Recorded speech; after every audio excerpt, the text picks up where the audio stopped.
create it right here so we can get started. It is Friday evening, and we know what that means. That means Craft With Me Live. And what I'm going to do today is I am going to create an urban landscape journal. But I'm going to do it my way, of course. So, yeah, I'm just going to jump right in, probably. Um, the project that, or what I'm going to need for today's project is two file folders, and I've already cut them down. So they are regular file folders. You can see like the lines are right here where the normal file goes, or how it normally goes. I just turned it into a 1/2-inch spine, and then I can sew a journal right here in the center, and I'm giving it some room to grow.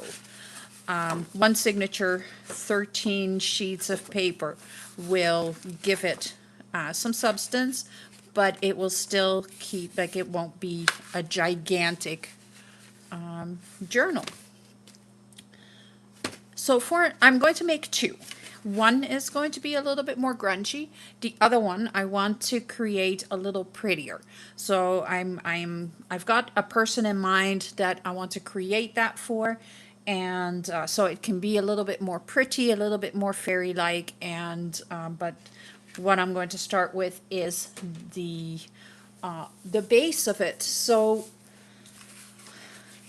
to create the base, I am going to collage, and I'm not sure if I should have it this way or the other way. I'm not sure. I think I need to have it this on the inside, and that, I don't think it matters. I'm just going to use the ugly side so that the pretty side is on the inside.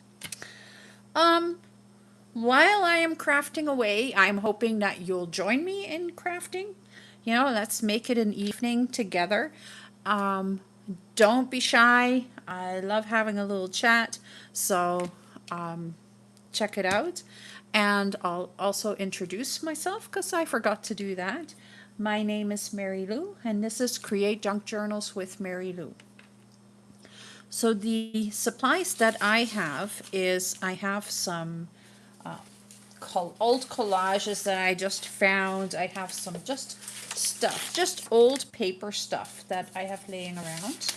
And it is all going to be kind of in a grungy look. There's some things that I printed off, some others, some collages out of vintage newspaper, some vintage books, music paper, just stuff that I found that I thought, oh, I can use all that. That is all going to go into my journal. So that is exactly what I'm going to do. And the start, I keep laughing at this, like, how wonderful is that for a magazine? Like, are you serious? So that can be covered up. It's actually going to get cut off because do we really care?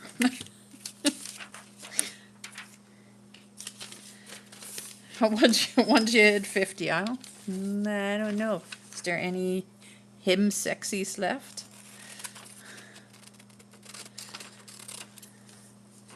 So I'm just going to cut this a little bit straighter, and I'm going to create buildings out of the paper.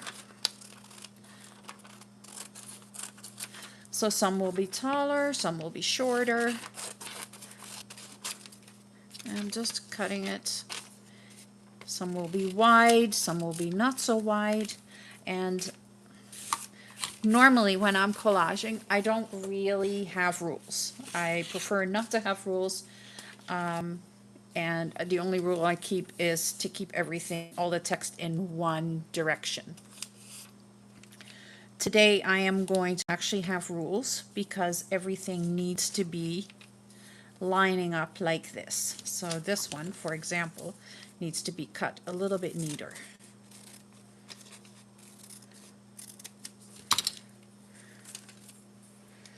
And I just want to build something that resembles a city line, that's what I want to do. Where did I put my glue stick? That's always helpful when you can find the glue stick. I had everything else.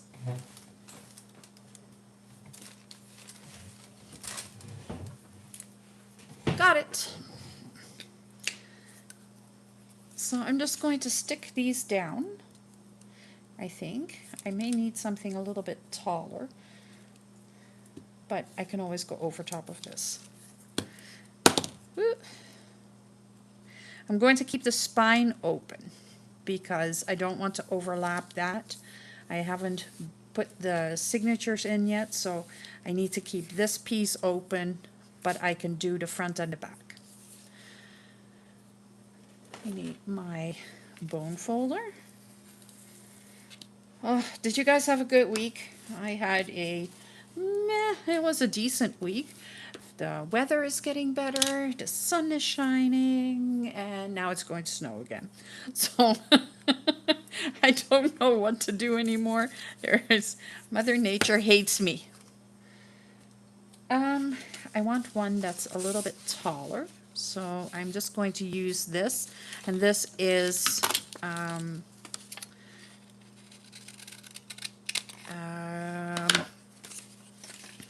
tape for drywall. So it's made out of paper, and it's actually lovely stuff. If you can get your hands on it, you need to get that because it is beautiful to work with. You can ink it up, you can paint it, you can wax it. It just loves to be used for crafts more so than for construction. Let's put it that way. Go into the hardware store and see what you can find.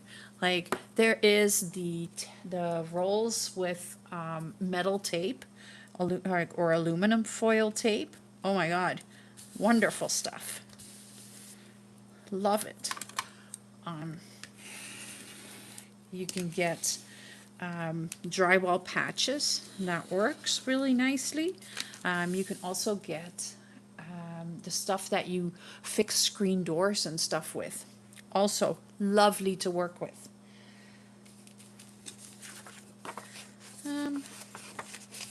Oh, that's really cool, isn't it? That's an envelope. Well, I am never going to do anything else with it, so I am just going to use it in my collage today.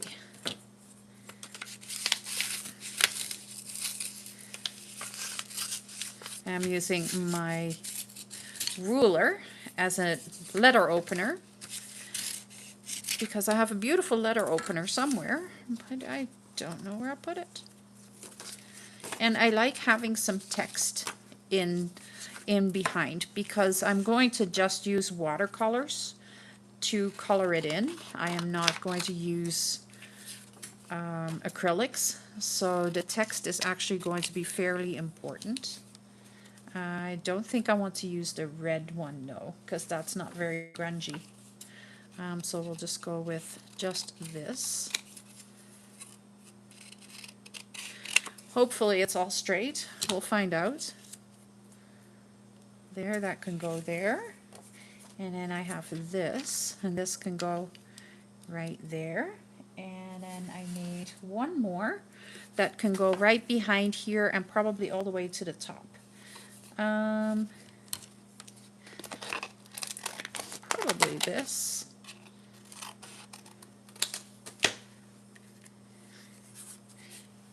There's my uncle's handwriting in there again. So if I go like that, that works. Maybe a little lower.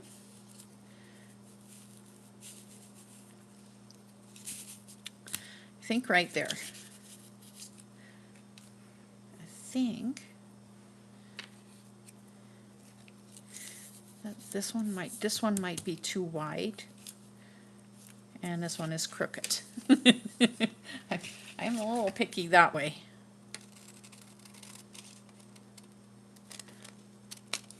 Hi, how are you? I just saw your message, becoming me. Okay, I think maybe I may want to do like half a building right there so that it looks like there's something, but they're really like it's just half. Piece of music paper maybe?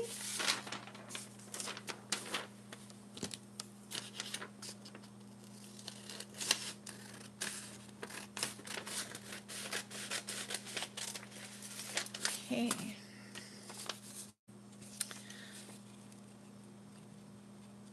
So it's been a week, and it's been a little bit of a crazy week. Something happened that I really wasn't expecting, and that is the reception of my paper dolls. I was not expecting that to be received like it was. And that is really exciting. I am so happy that everybody is liking those. If you have not checked that out, the video is on my channel, and it was a bit of a success. And with lots of requests for more. And I'm happy to say that there is going to be more. So you'll have to tune in tomorrow to see what the next chapter is. I think this will work. So I'm just laying this down here now, and then I need to build this one. I'll probably build right over top of this piece because I shouldn't have put it down yet. You're cutting out letters. Oh, like letters, like the alphabet letters?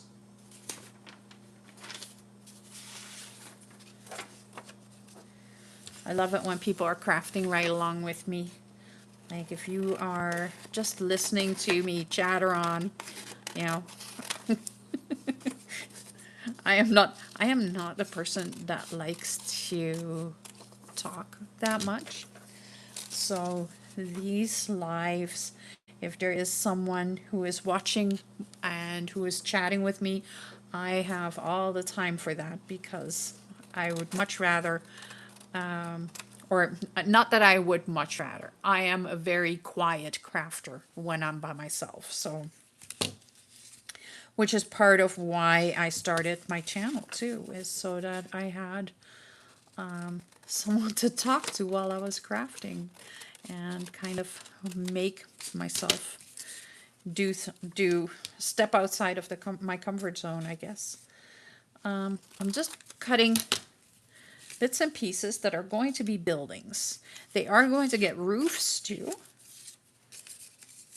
Oh no, that one stays there.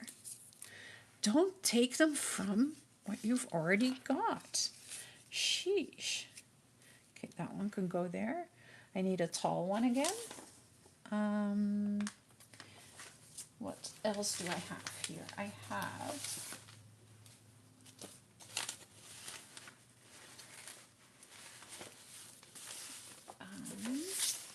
sorry, I'm just looking for something that I can use. Maybe this one? I'm not sure if I like it sideways, but we'll go with it.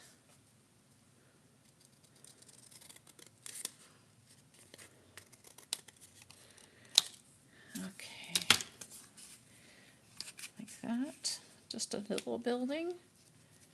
And then I want another big one right there, and I think I can use the tape for that. I'll just stick it right there. And then probably right about there.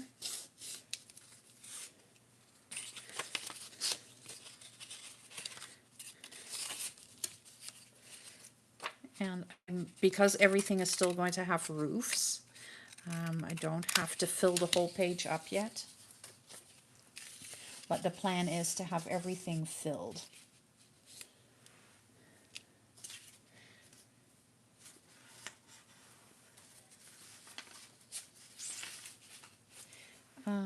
I need one more, I think, right here.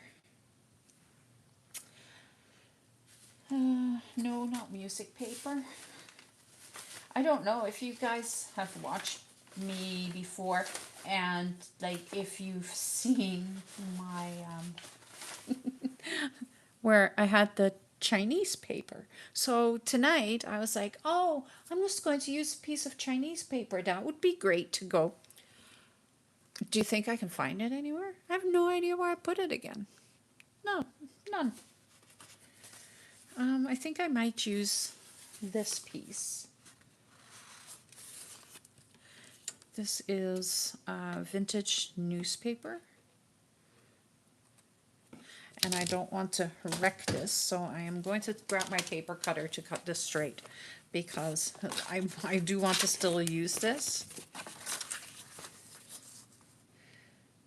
So I'll just cut a piece off of that.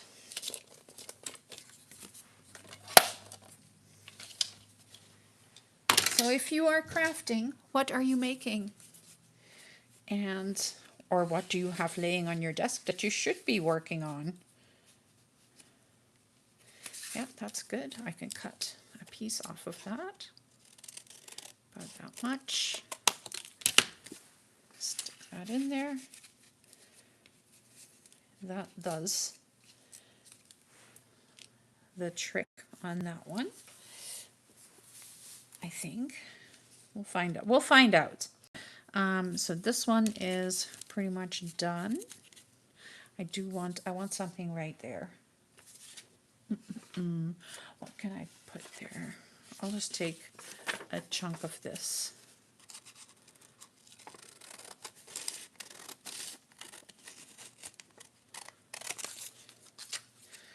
There we go. So where are you from? Where are you watching from? I am located in Canada. I am in Manitoba, and we are just at the end of the winter, or at least that's what they keep telling us, but it's not hurrying up. Every time we think that it's done, it starts snowing again. That one goes there, this one goes there, this goes there, and then that one can go up there a little bit. I think that'll work. No, I don't think that works. Having a moment struggle here. I think this one needs to go behind here, like that. This one can go taller, like that, just like so. That's how it's going to be. So I'm going to do something a little different, I think, because I still need to color or do something with the background first before I put this all down.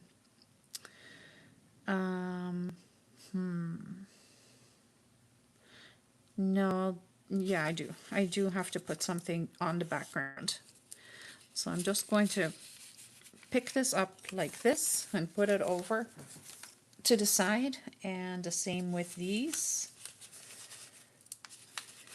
Just picking them up and putting them to the side. So now I just have these two pieces left, and that's fine. Wasn't supposed to put them down yet, and I got too eager. So I'll just get that going.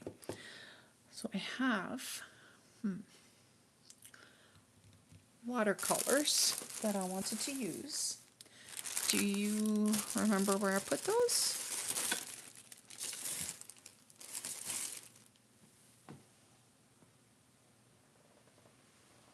Right here.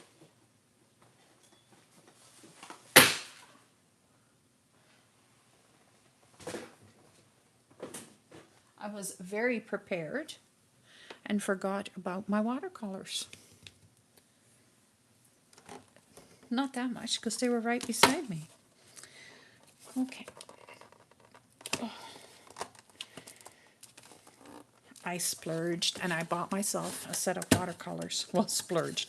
So I got them at Michael's for like under $10 with a coupon. So I didn't splurge that much. But they do make lovely grungy backgrounds. I'm grabbing my mop brush and I'm just dipping it in the water.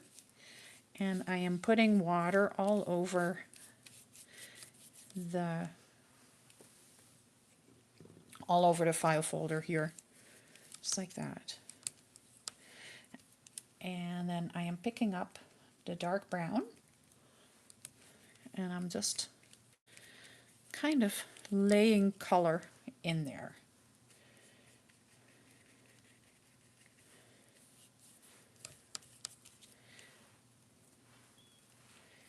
Oh, forgot to put water on that side. Water, and you can see there's still lots of brown in the brush, and that is fine. I'm not concerned.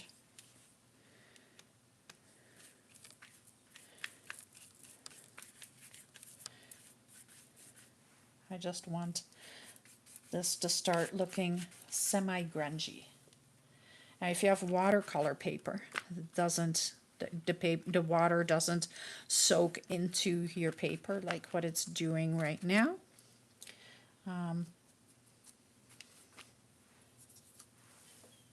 But I'll get it to do what I want it to do. So I'm really just laying color down. Nothing more, nothing less, just color.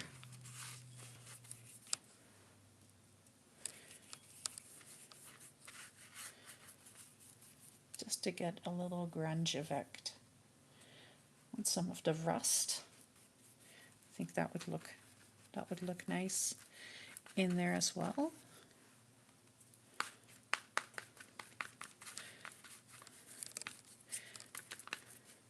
And can you see what it's doing to the tape? I'll show you. Like to the paper, it's like just making a big mess, but once it dries, it's all good. And I have some really dark green here. It's kind of more like a sepia dark.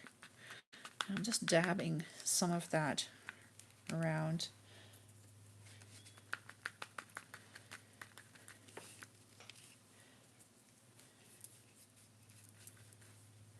And then I'm going back to the yellow ochre. And I'm just kind of blending it back around there. Let's see what happens when that dries. That should give me a pretty good grungy background. So I'm going to put this one aside and let it dry. And in the meantime, I'm not sure if I want to try it out with the file folder again. I have my actual mixed media paper. So let's turn that. Let's use it for that. Oh, come on, you want to come out of here.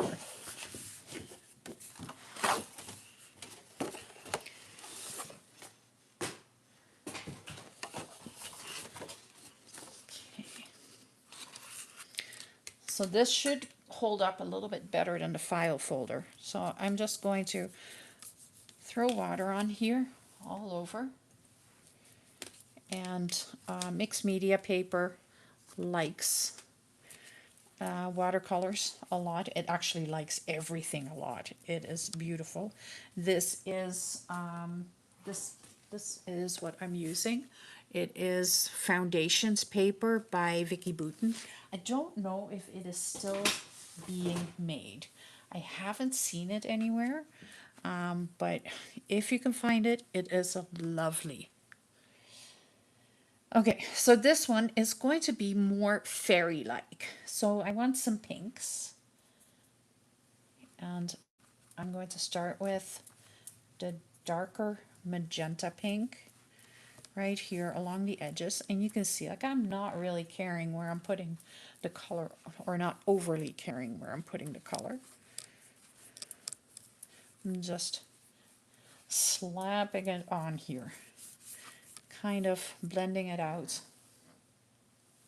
using lots of water, grabbing a brighter pink right here, and just putting that over it as well.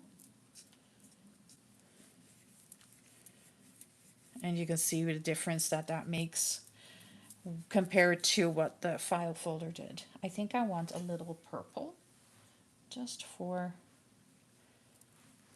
a little like that. Yeah, that's good actually.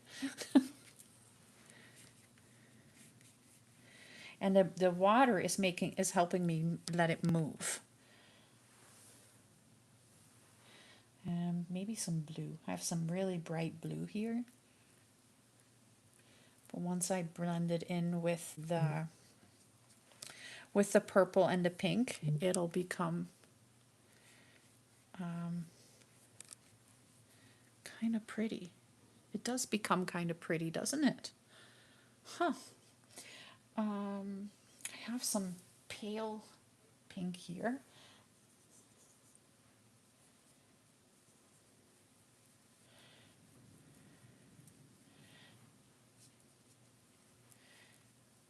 Oh yeah. Oh yeah. I like it. So now I want something a little darker so I can kind of dab it around the edges. I think I want to use like a really dark blue. Yeah. So I'm just putting dark blue around the edges, and then I'm going to dab it in. So I'm just putting it down like that. And then I'm washing my brush out. And then I'm going back over it so that only a little bit of that dark blue will remain.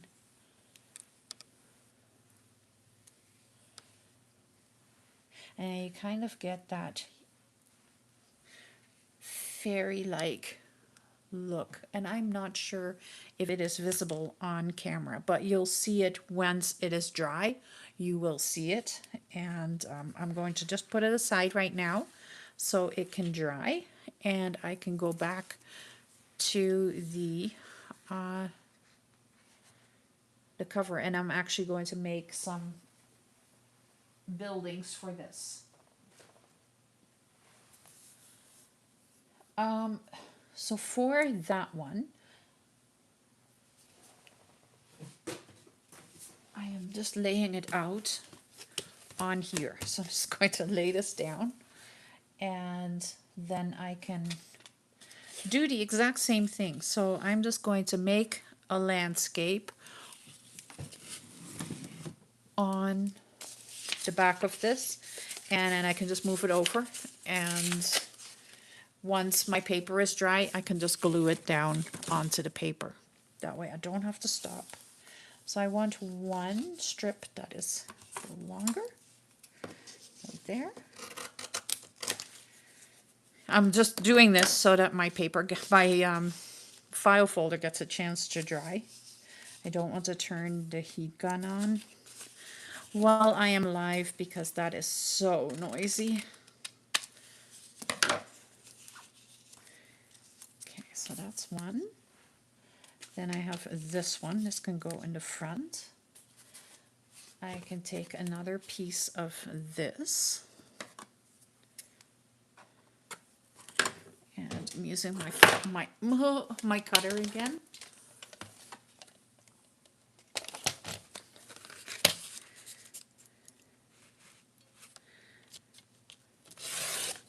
And I know it doesn't make any sense yet, but it does make sense once you see it all come together. Once the roofs are on it, and it just all makes total sense. So I think with this one, I want to start with a tall and then kind of work towards a lower, and then again on, you know what, I think I want to start with tall and I will work towards lower on the ends, kind of like that. I have this, and then I have this right here, and I have, oh, look at that. I have a time card. That's even better. I can just put that right down there. I don't need anything else. I should have another one, but I'm not sure where I put them. But I have this. And all I'm going to do is just cut a chunk off.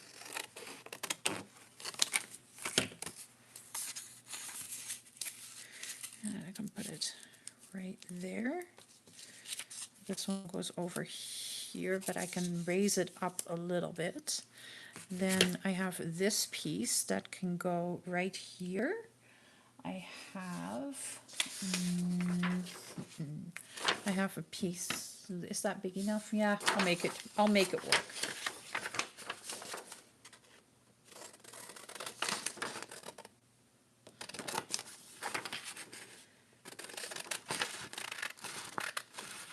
How are you doing with the letters? Are you cutting them out of magazines or out of books? What are you doing with the letters?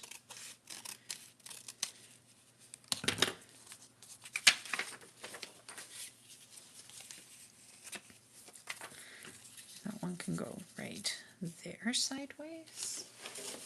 I have a piece of this. Let's use it. I'm just going to cut the flap off of here. Right there.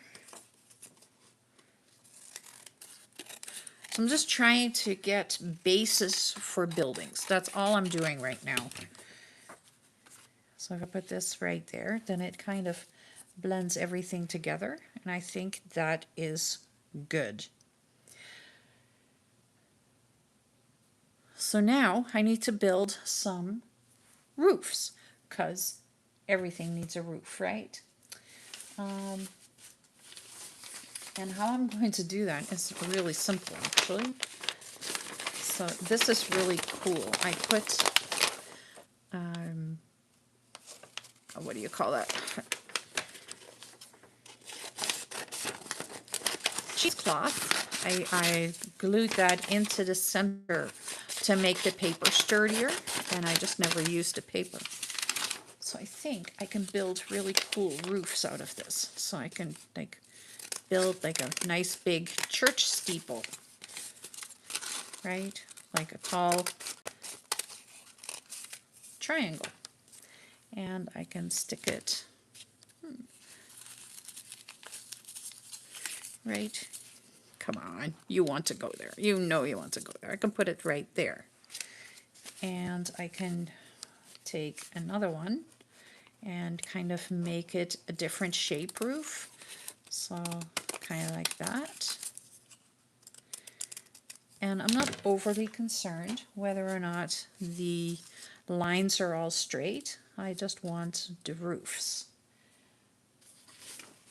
So I'm just grabbing bits and pieces that I think would be cool and sticking them on there.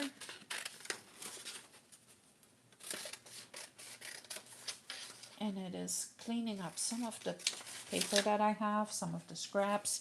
Everything can go into the garbage after I am done.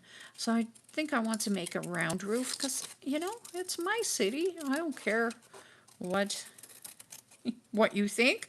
I really think I'm just building a city the way that I think a city should be built. So my city has round roofs.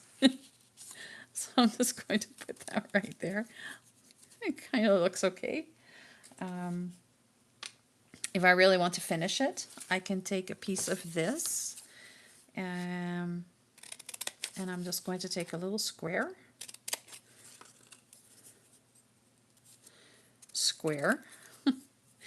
and what can I put on there? Oh, I'm going to cut something kind of like that. I'm not even drawing, I am just cutting it out. So nothing is going to be even or anything like that. And I can stick that right there. What else? I have this piece. Probably have more book paper here. Oh, look, I still have this. I think I want to keep that ragged edge at the bottom, and I may put that right here along there. So I can, this time I'm measuring a little bit, cut it off straight.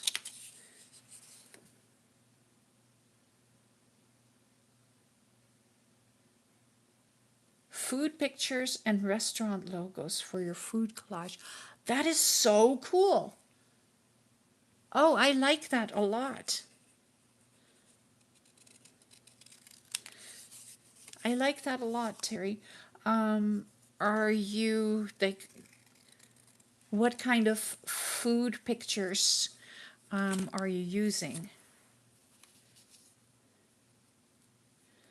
Like, do you take a specific restaurant and build that?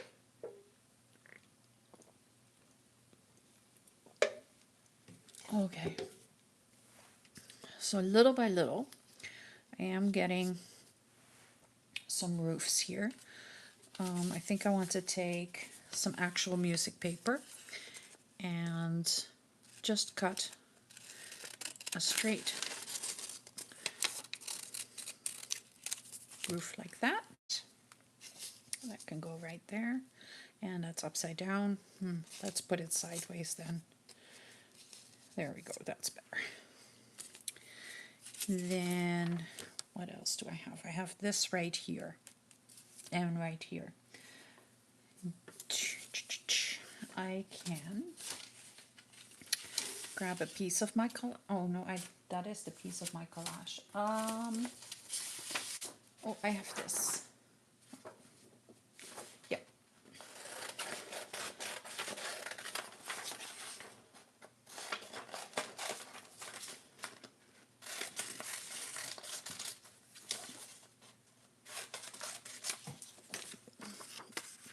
So I think I want to cut that to kind of a short roof.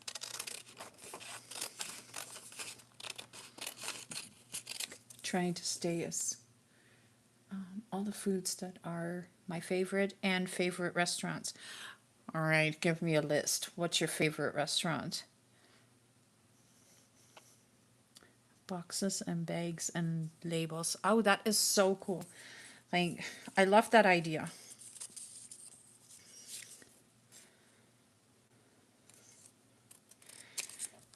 Okay, there we go. This can go right here. And yes, I know it's not going to, it doesn't cover the whole thing, but that's okay because this goes over top of it anyway.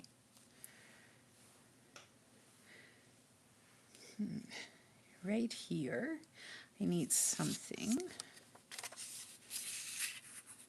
This was going this way. Come on, don't move on me now. You need to go down a little bit. There, that stays there. I have just a few left on this one, and then I may have to put the heat gun on the file folder, you guys, because it's not drying very quickly. Yeah, it's not drying as fast as I really wanted it to.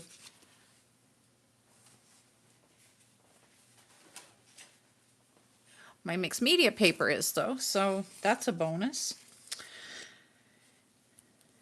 Let's see, I need a steeple right there or a roof right there. Let's do something like this. It's kind of wonky, but why not? And then I have this one. I am going to do something similar. Two wonky roof lines. Tokyo Joe's Potbelly, chocolate wrappers, popcorn pictures, salad pictures. I love it. I love it. I don't know what Joe's Potbelly, Tokyo Joe's Potbelly is though.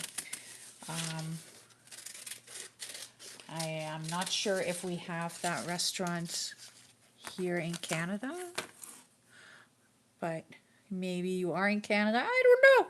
I am not sure. I don't know if we have that. So I'm going to put the Singer Illustrated Dressmaking Guide right there as the roof. Why the heck not? So right here, this is perfect for right there. So I'm just going to cut the edges off and I'm leaving that ripped. And then I need just something right here. And then I have all of these done.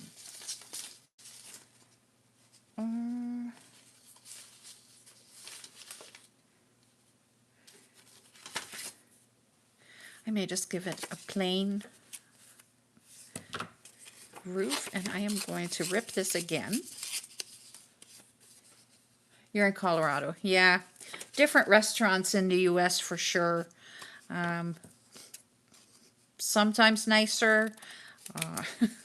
But then I am in a small town, so you know, we don't get very many restaurants. That works. I think that works.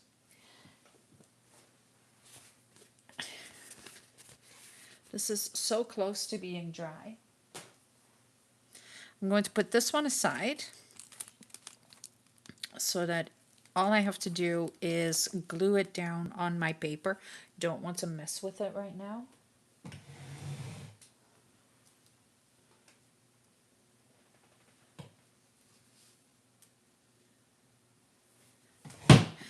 And I'm going to take this one to lay all the other pieces back out for the other file folder. So I can just build it and then I can transfer it over as well. So this is how we had the buildings, just like this. And then these buildings were like this.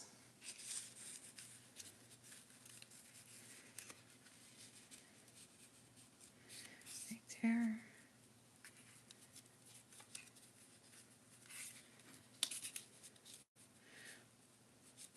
And it looks like one is going to be much bigger than the other, but they're not. They're going to be exactly the same. So the one made out of the 12 by 12, I will cut down to also the same size as this.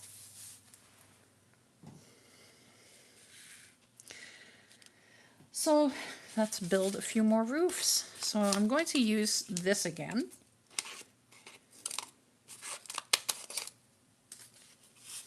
Because I think that is going to make for a lovely roof. I'm just going to rip it. Ha! Yeah, that is even better. And then where will it fit the best? Probably right there. And then I have this. And this is the grungy one. So I'm not going to make really neat straight lines. I am going to rip my edges of the roofs.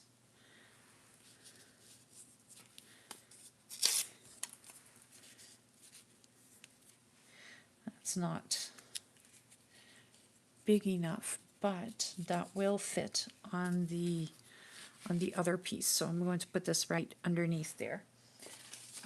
What else do I have? I have a kind of a, ooh, that sounds wonderful. If I put this, you know what? I can put this.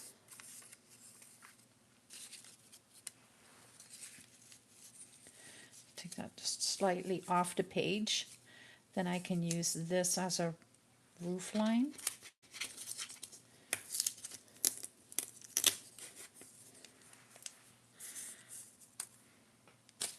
I'm just making it up as I go. It's a little blue, it's okay. How would that be somewhere? Can that fit right there? No, but it can fit right there. This can fit right there. Just need to cut a little piece off there. Then I have oh, I want something that looks different. Oh, oh, I found something.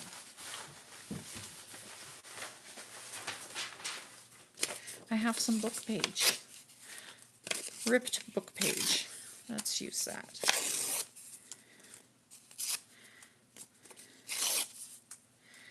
I can probably put it like this. And then if I take this little torn piece off, this will fit perfect right there on that one. This comes down a little bit anyway.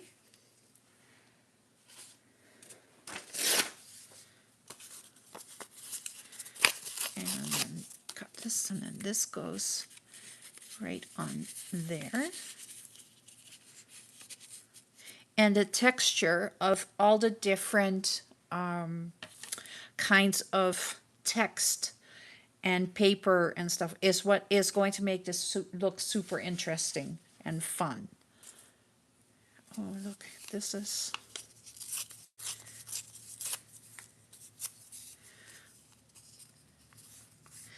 a little piece right there. And I have some really dark music paper, and where can I put this?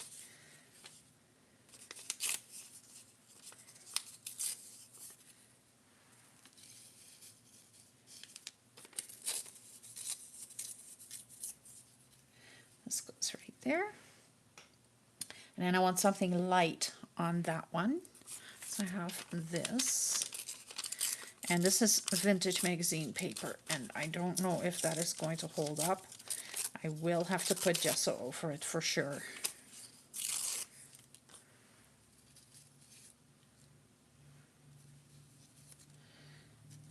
Okay, I think this side all has roofs now. Yeah.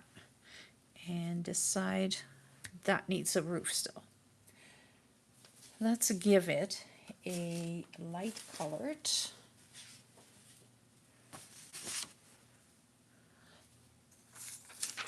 Do we want to put the how to keep him sexy forever on there?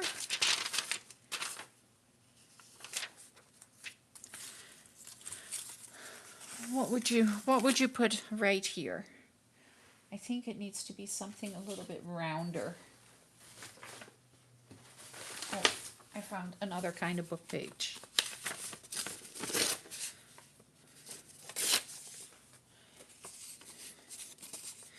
So let's cut it round. Or it's not that easy to tear something round.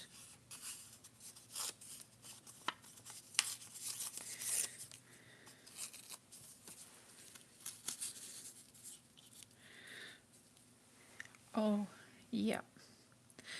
I think that works for me. I know. Does it make any sense to anybody else? I'm missing a piece right here.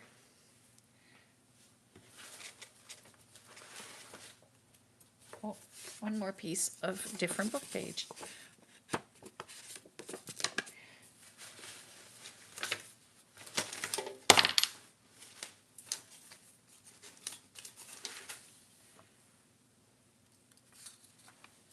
Will that fit there? Yes. If I rip this like this, it will fit. So then I'm just ripping the edges off a little bit and putting it like that. There we go. That one is also done. So now I'm at the spot where I have to say I need to use the heat gun for a moment because I am stuck otherwise. So I apologize. It is going to get noisy for a moment. I will try and make it the least amount of noise, but I can't really do much about it right now. That was something not thought out that well. So I'm just going to move it over away from the microphone, putting it under my desk so I can heat it up a bit. Just drying the paper up.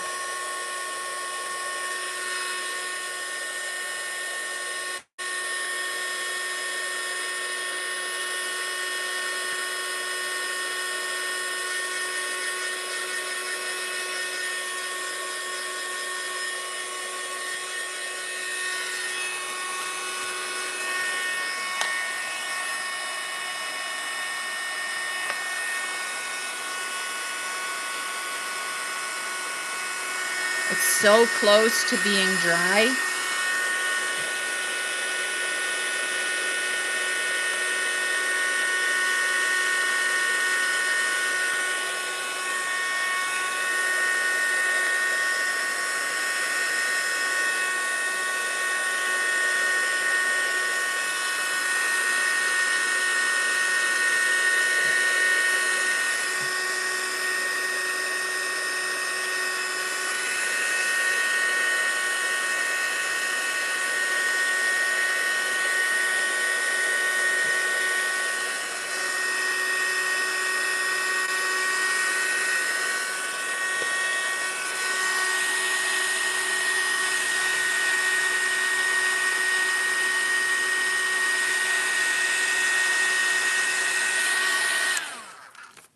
There we go.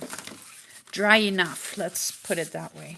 Dry enough that the glue will stick to it. I'm going to put my watercolors away for now. I will grab them again after, but right now they're in my way.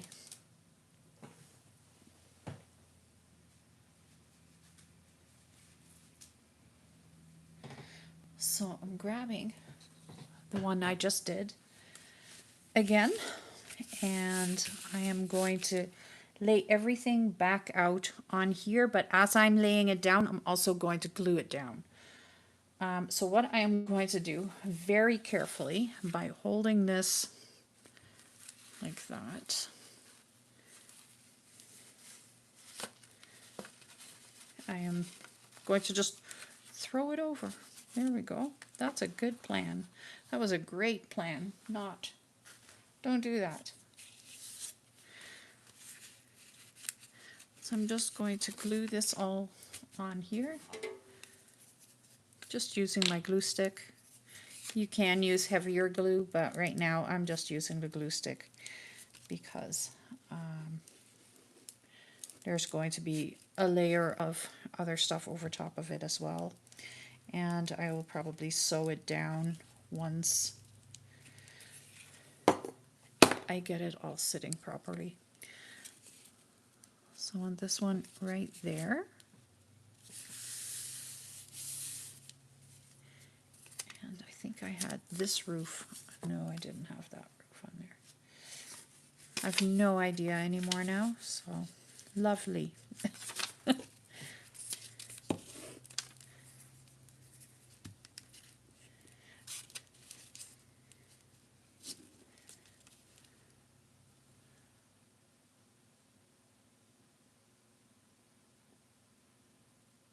Oh, I'll be here, Terry. Don't worry. I will be here.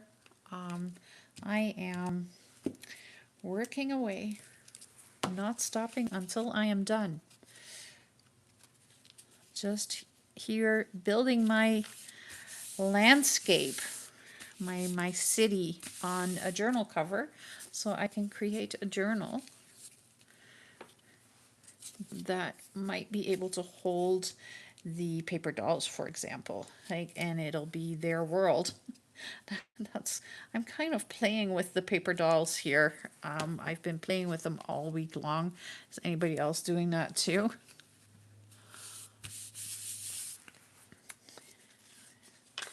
terrible when you are in love with your own work. But yeah, it was an idea that kind of just came to me.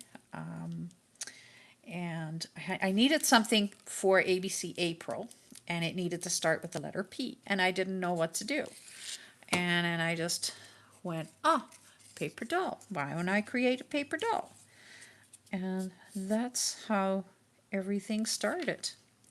So now I will be doing paper dolls once a week because I really loved it and the reception was really good too.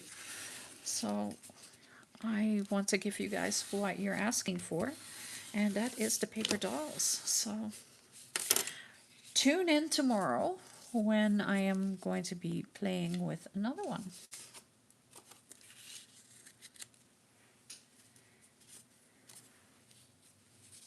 This one goes on there. This goes probably right there is the best way. This one goes here and gets that roof. But I think I made that one too small. Unless I'm missing a piece of building, which is very possible. This one fits right there on that building.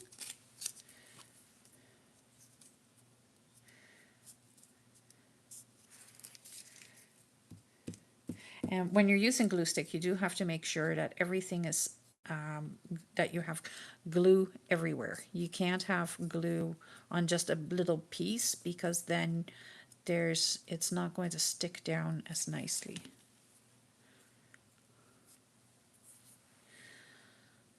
Okay. So that is my paper doll story. And yeah, I am excited to share tomorrow's with you tomorrow. I'm not going to give any sneak peeks, but I really like her, and I'm hoping you guys will like her too. I'm hoping you'll like her as much, if not more, than the lavender one.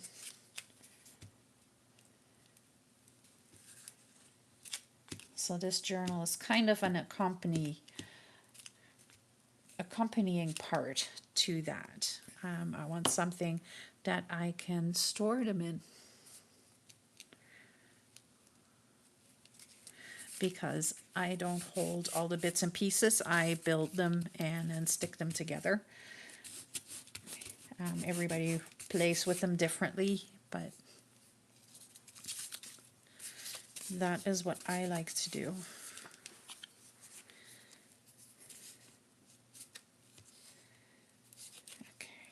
Come on, glue.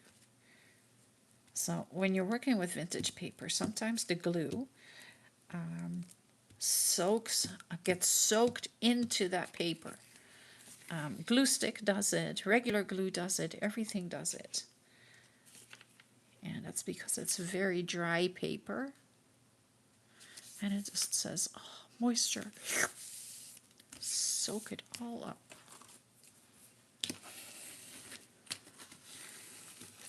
Okay. This one goes right there.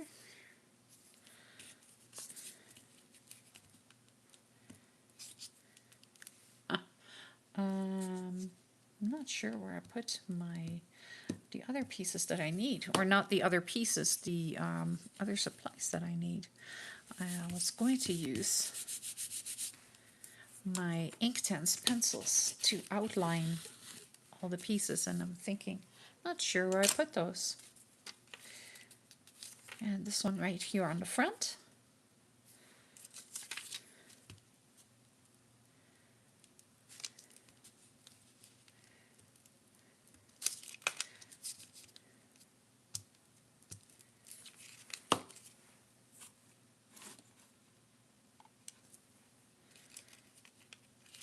Oh, there we go.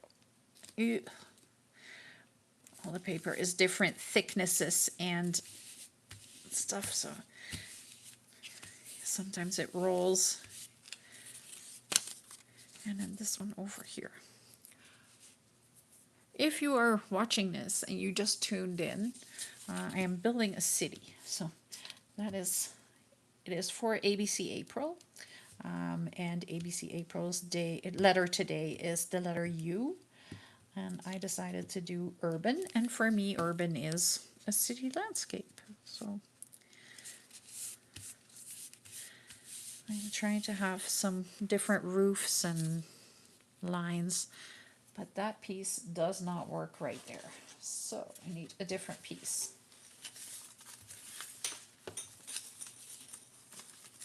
Let's see. Still have some French text here. That will work. No, now you cut it too small again, silly. Erg. Ugh. Why did I do that? Okay. This piece is definitely big enough, so I can go like that.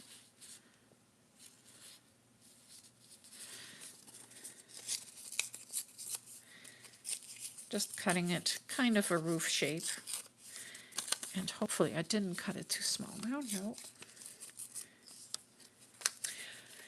So, oh my goodness.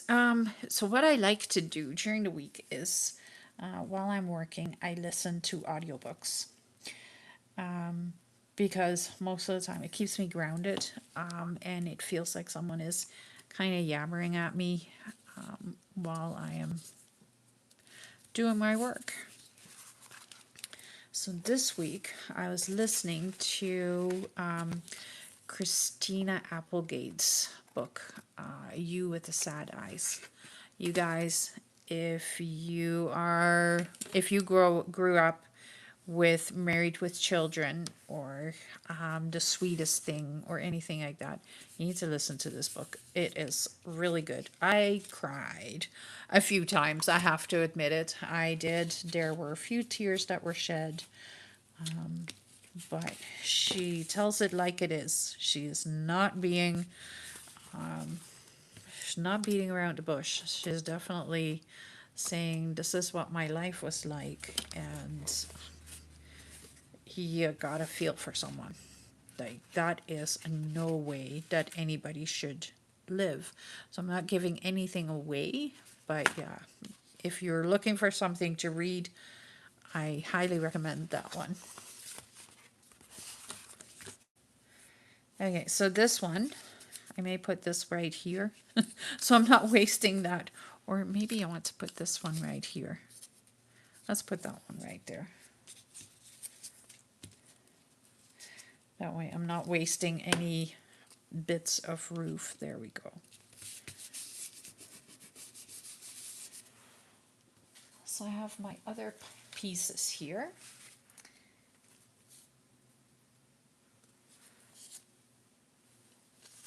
That I no longer know how they go. This one definitely goes on the front.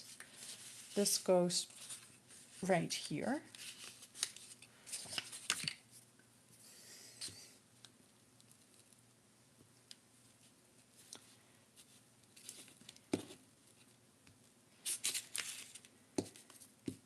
And the grungy background from the watercolors just looks lovely now.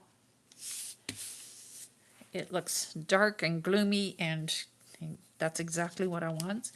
This is going to be a grungy one, and I have my Pretty Fairy city. I'm not sure if I want to create fairy dolls. It depends on whether or not there is any interest in that. So if you're watching, and you're watching because I made the paper dolls last week, let me know if you're interested in fairy paper dolls, because I would love to. I know a little girl who would absolutely love them too. So she would like that a lot, actually. And I may do it, but I'm not sure yet. And it would be great if you guys would like that as well. Oh my goodness, I made a big mess there. See that? This one goes right here.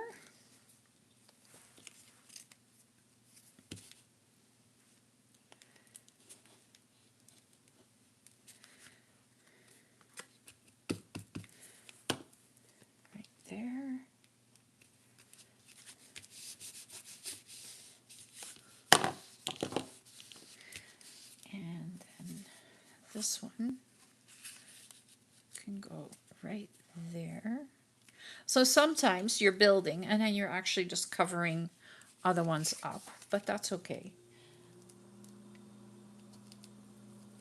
It just gives you extra texture on the page. That's all it is. And I'm not putting that down yet because I want to put the roofs on first. So this roof goes right here.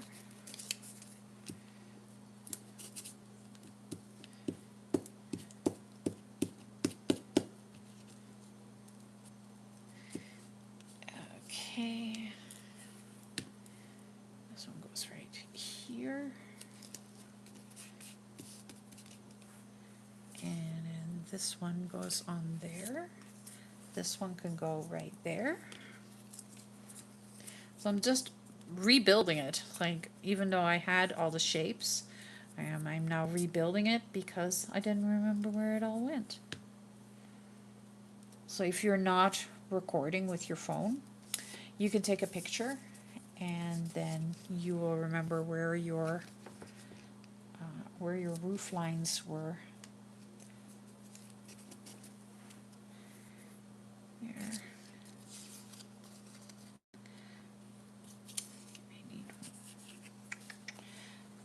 I need one right here. This one can go right there.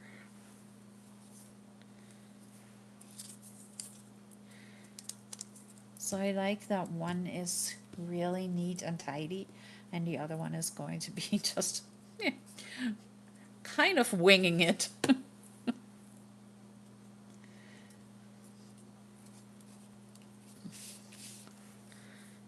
Okay, this one goes on there, so this one goes down from now.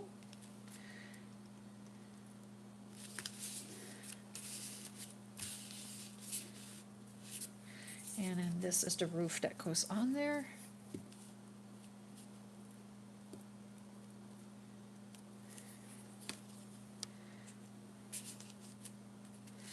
Doesn't want to stick down. We have to use a little bit of regular glue, and I didn't put it back upside down. So I'll use this regular glue. Because there's cheesecloth there, it takes a little bit more to get the paper to stick down than glue stick. Come on, stick down already. Okay. And then this roof goes on there like that.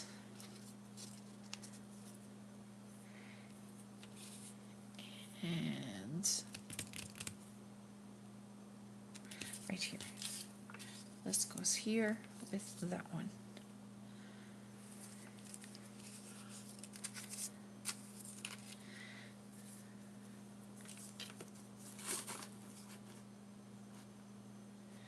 Okay, if you are watching, where are you from? Where are you watching from? And do you like doing collages as well? Is that something that you're interested in? Or what do you prefer? What do you prefer to do for a craft? A couple of different questions all thrown at you guys.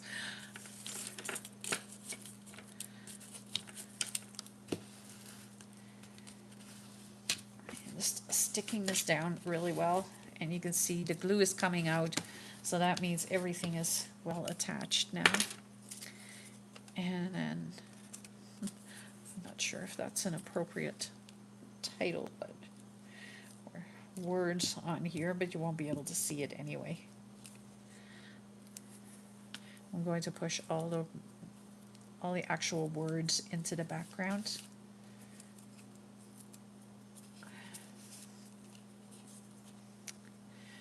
Come on, really? You want to be like that? Take a piece off of the original collage. Right there. That's what happens when you're using old collages. The pieces might come off of it. Okay. Does it still look like a landscape? It doesn't really, well, I can see where all the lines are, so I can understand what I'm doing here. Okay, so that needs to take a moment to dry. It is definitely a very solid journal cover now. So there's no, like, this is not going to move very easily. It won't bend, it won't rip easily. So this is, you see, like there's one little spot that's still wet. That's okay. I can live with that, but the rest is all dry. And how pretty did that turn out? I don't know if it comes out well on camera, but it is very pretty.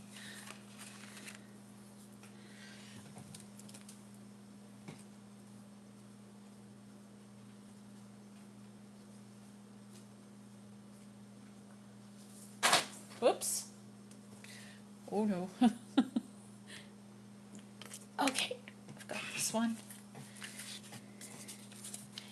And what I'm going to do now is I'm going to pull them out from the bottom.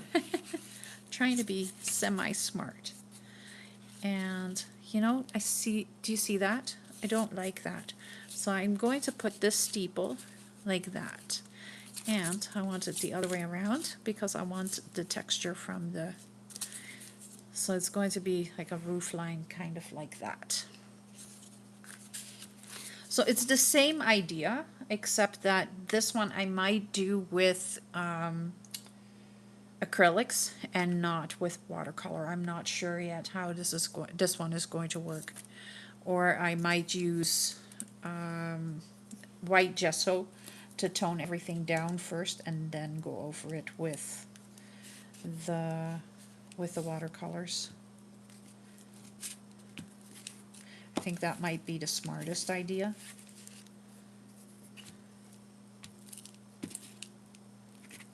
And again, the paper that I'm using here is the Foundations paper by Vicky Boutin. And I don't know if you can still buy it anywhere. I think I had seen something somewhere that it is discontinued. So I'm going to be super sad if that is actually the case, because I love using it. When I moved away from Calgary, I stopped at a paper and ink boutique there and bought a couple of packs of the paper. So I haven't had to buy any since, but I'm on my last pack now. So I'm hoping that it is still available.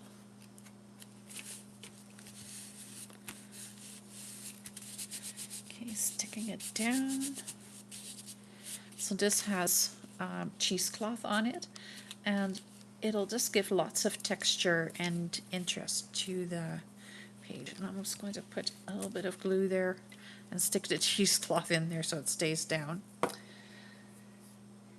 Okay, I'm going to do the same thing on this side. I'm going to grab the one that is on the bottom, right here, and that is the time card.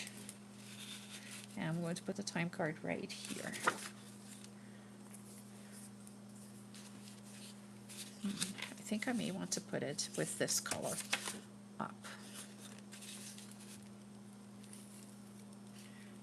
So this one's very simple. All I did was grab the time card and put it down. So you can even do this with anything that you have. Index cards are lovely for this. You don't need any thickness of paper. Can be pretty much anything you've got.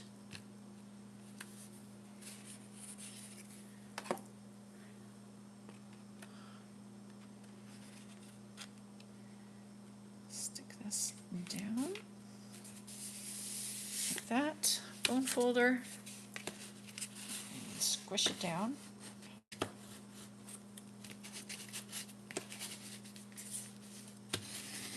So this one is going to be probably a little bit more solid than the file folder, but not that much. It's not going to make a huge difference.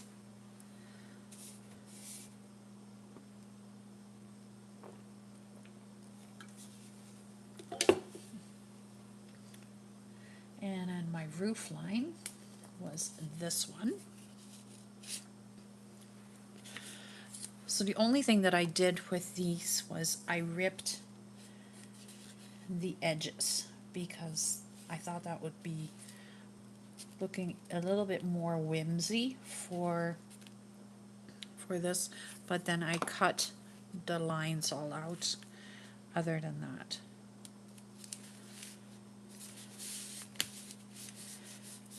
There.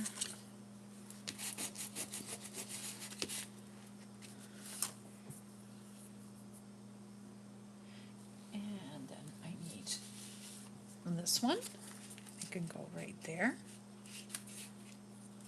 with that roof line. Perfect. So this again, this is the drywall joint tape. It's paper tape, and I absolutely love it. This is probably one of the better mixed media items that you can find. I want to thank the person who told me that I should go get it. Because of course, like I work at a construction company that also owns a sports and entertainment side. I work for the sports and entertainment side, but we also own a hardware store, and that's actually attached to our office. So it's very easy for me to walk into a hardware store because it's right there. But if you ever get to like Home Depot or anything like that and you find this paper, you need to get it. It is wonderful. Then I need this one right there.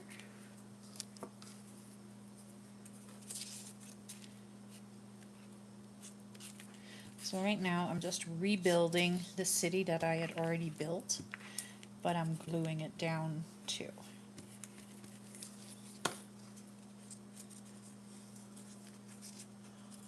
And there's just a few steps to this, and hopefully I have enough time to get it all done at once, and otherwise I will have to finish it off camera, but that's okay.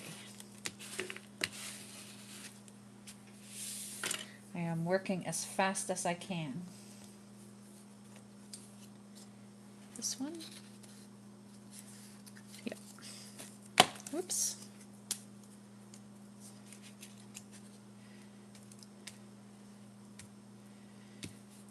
What is your favorite craft project?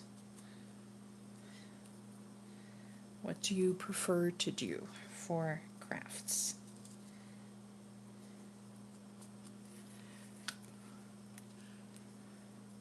I know, like, you might be watching on a TV and then you don't have an option to chat, which is, it's kind of too bad. I like chatting with everybody on Fridays. That's like my favorite thing to do. This one can go in here.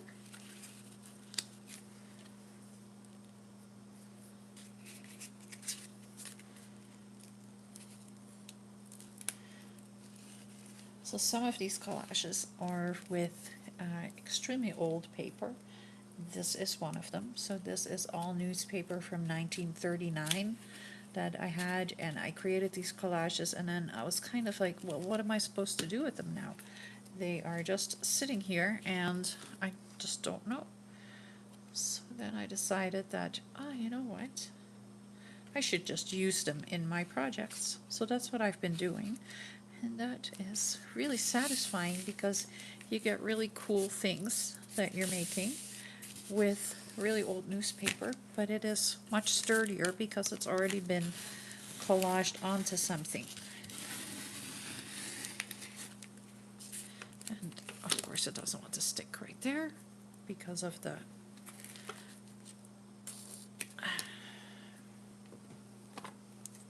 this have gone down enough now.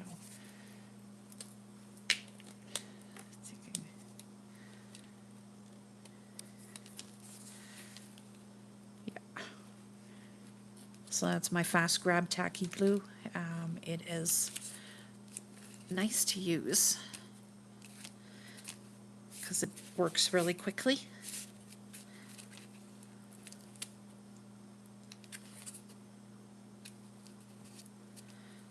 There we go.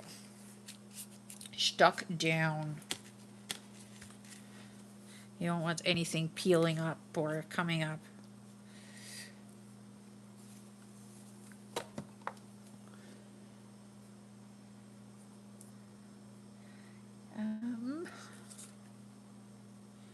Well, that's a teeny tiny stupid little roof. Who came up with that idea? Why is that there? This is the one that goes on there. Sheesh. This goes there. This goes here with that.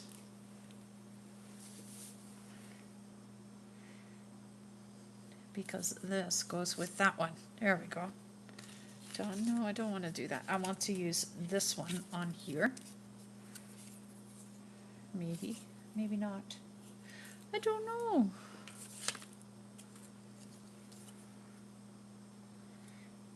Because I don't want it side by side with this one.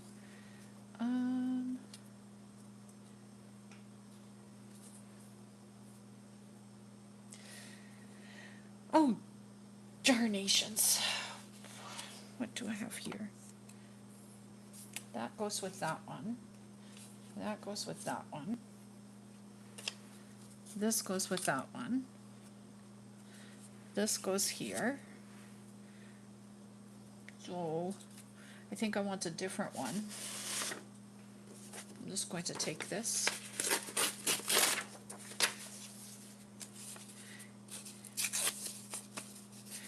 No, we are cutting this neatly. We're not making a mess.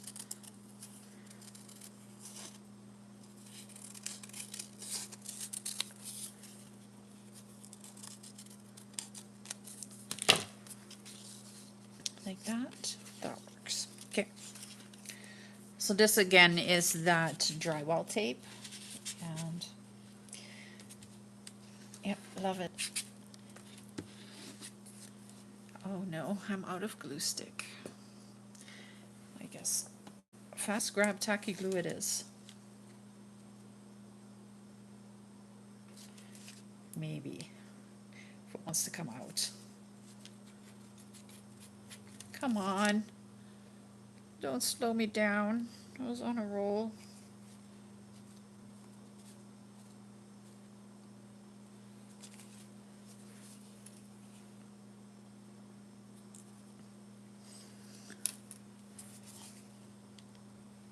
There we go. Got it, I got it, I got it.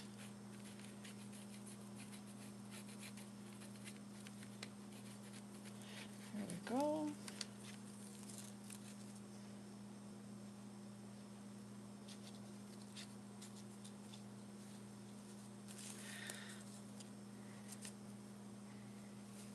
I'm not happy that I ran out of glue stick. Oh well. Not much I can do about it now. I just have to work through. I need to put this down first.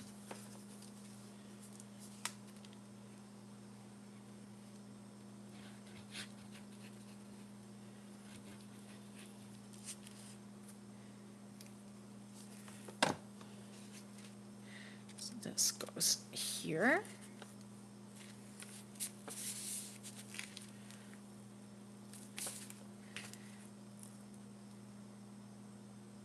This goes here. That goes on there.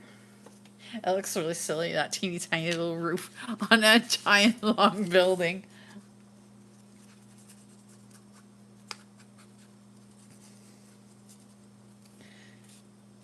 But I'm going to make it all work.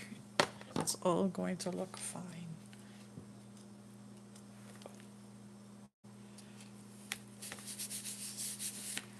There. And we have that one right there.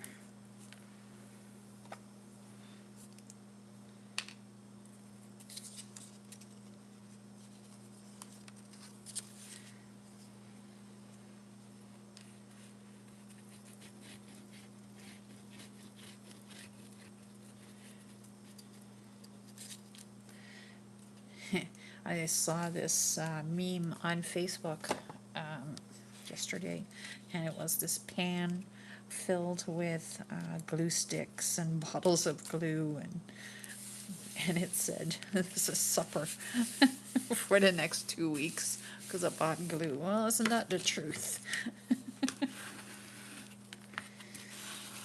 The glue budget is huge. That goes right there.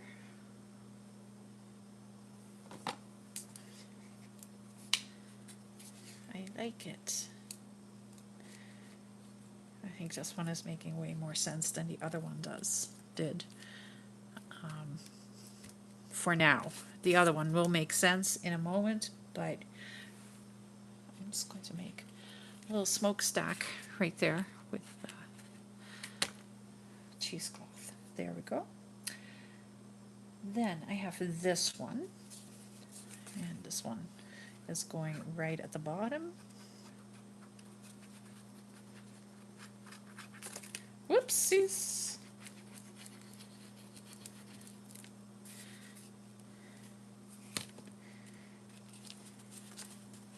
So usually move it back and forth a bit, and then the glue kind of spreads itself out, so I don't have to get my hands too dirty with the glue, even though I don't really mind getting dirty hands from glue or anything else, but it's easier to clean yourself up if you don't have gluey hands all over the place.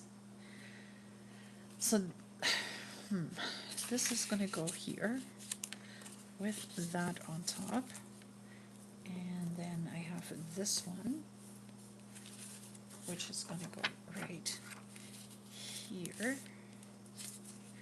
but I think I need to move some things around. So I think this roof needs to go right there, and that goes there, then this can go right there, and then this goes here. That way I don't have everything lined up the same way. And I have a roof left. Oh yeah, that's right. That came off of that one. Okay, so these two are the last ones. That's stuck down. This.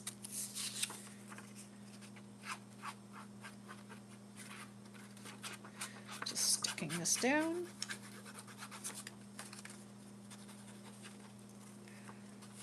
Oh my goodness. It's much easier to use glue stick, let me tell you.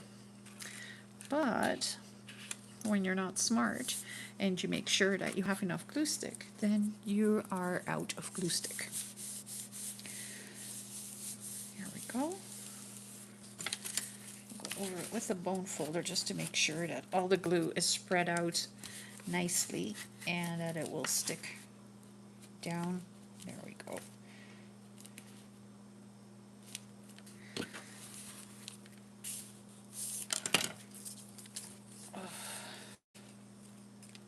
This goes there.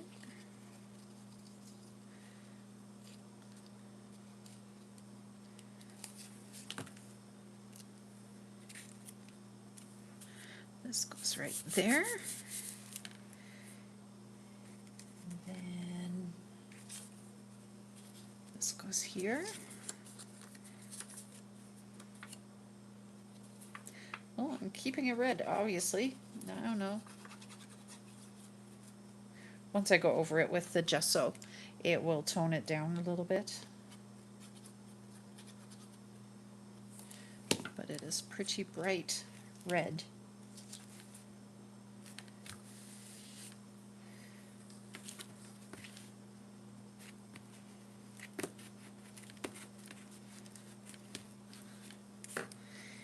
And then this one goes right there. So this one is going to be a little trickier to turn into a journal. So I may have to cut this actually into 2 panels and then make a front and a back panel. So this one is going to be the trickier of the two because I decided against using the file folder, where the file folder has the natural spine, of course. This does not, and with all the collage that I've put on top of it, It is just going to be a little bit harder because it's pretty solid now. There's a few layers of paper.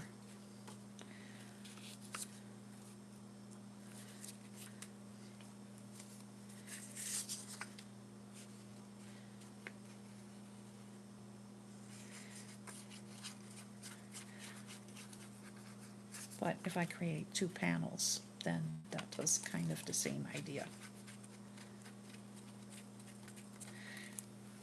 And I'm going to tell you a secret. I may just not turn this one into a journal. And the reason is, when I look at this, this is a 12 by 12. My journals are not 11 inches long. I do, like my sewing journal is, but I'm not sure if that's what I want to do. So this may just turn into a piece of artwork that I'm going to hang on the wall. It is solid, very solid. Okay, so this one is done with all the roof lines and everything. Let's take a look and see how this one is doing. I think it's pretty much dry. So I'm going to, on both of them, this I'm going to put away because I don't need it anymore. So on both of them, I'm going to put a layer of gesso, because the gesso is going to allow things to allow me to use watercolors on top, and it'll allow the paint to move a little bit. So I have my gesso right here, and I have a brush right here. I am so prepared. Sometimes it just all comes together.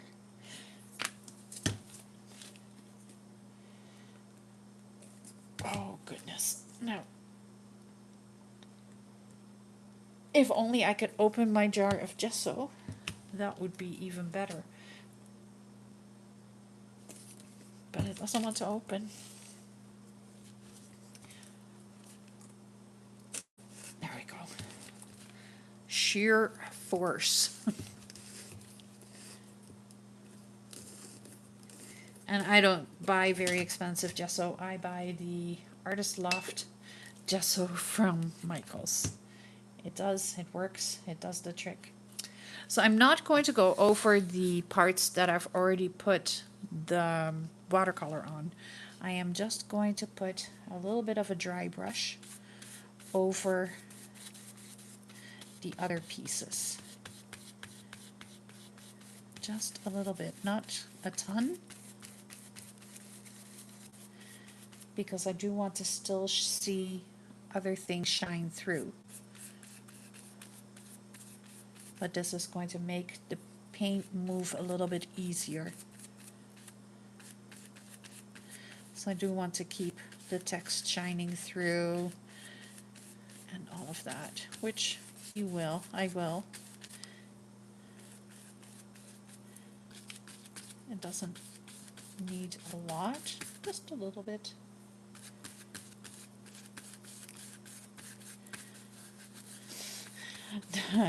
The cheesecloth is going to get watercolor, and it's taking up a little bit more than what I was hoping for.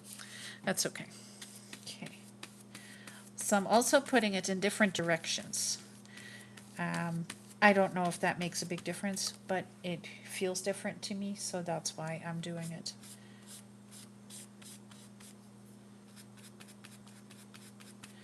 There. There we go. That's one side. Other side.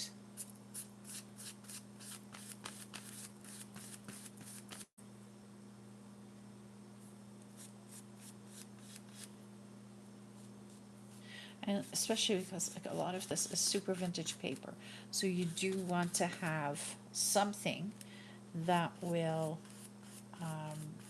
give it some structure, which the gesso will do.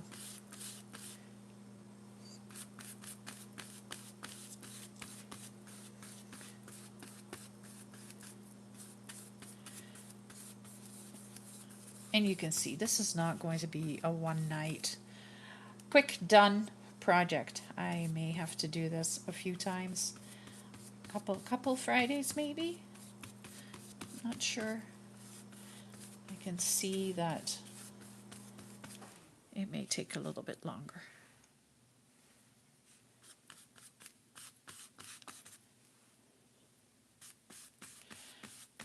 Now, I have no idea how the drywall tape will hold up to watercolors, so that's why I'm putting a little bit of gesso on that as well. So I'm just going to let this dry, and then I'm going to put gesso on here as well, and starting in the back again, so right there over the cheesecloth. And the more texture you have, the better it is. I will also be going over it with stencils, and yeah, like this is a full-on project with fun things that you can do.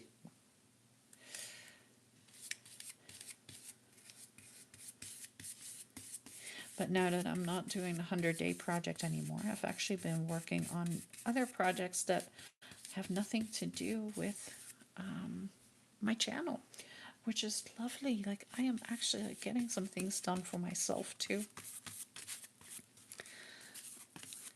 I really enjoyed the 100-day project, but it took up a lot of time. So we'll do it again though. You will see it again.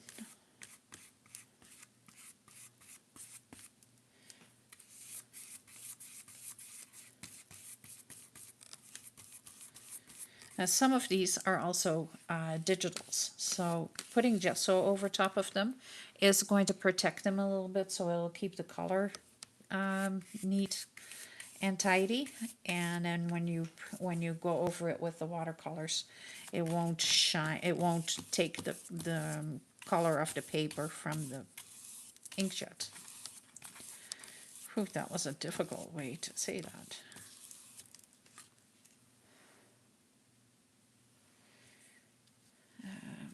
This one right there, just like that. And again, I am not touching the background that I had made. I am just going over the bits and pieces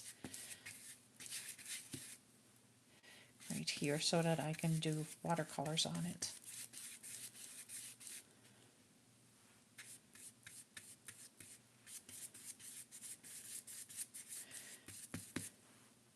For example, this is definitely a something I scanned and then printed it out.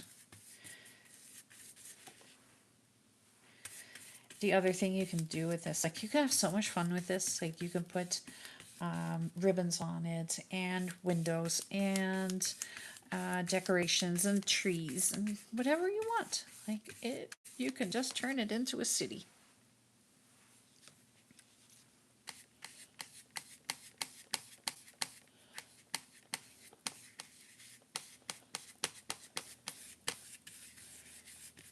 I want this to just, the colors to be just a little softer and more in the back. And there's the cheesecloth again. It's kind of that built-in bit of texture. I love it. I am in awe with the cheesecloth.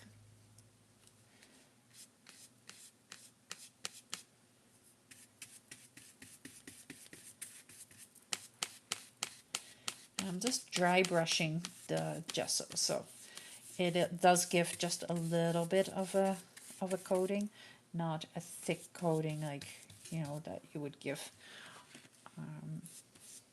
a canvas or something like that. Just a little.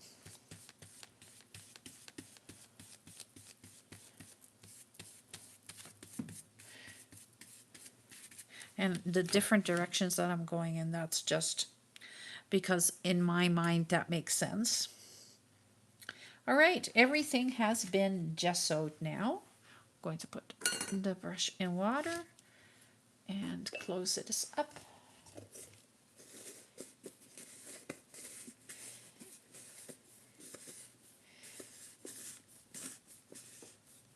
this one can go and dry.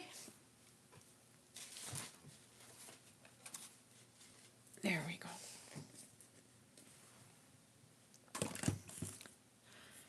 And I'm going to grab this one again, and it is, other than where the, oh, look at that. Oh, look at that.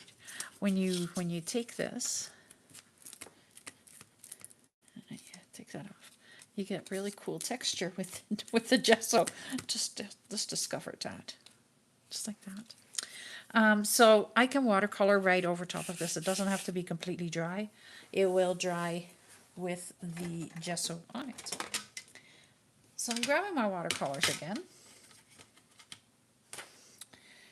And my brush. There it is.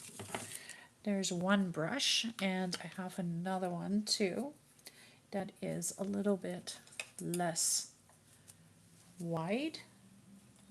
Actually, I have a couple. There we go. I have a couple of watercolor brushes. So for the bigger pieces, I am going to use the bigger brush. For the smaller pieces like the roof, I'm going to use a smaller detail brush.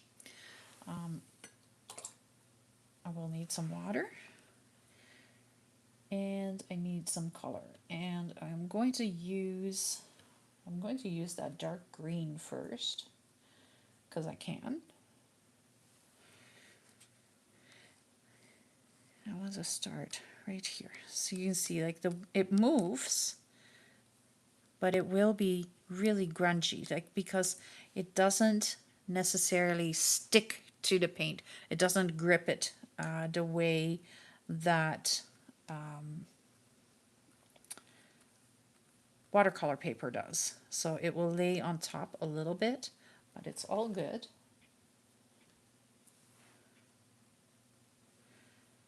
That's kind of where the grunge is going to come from.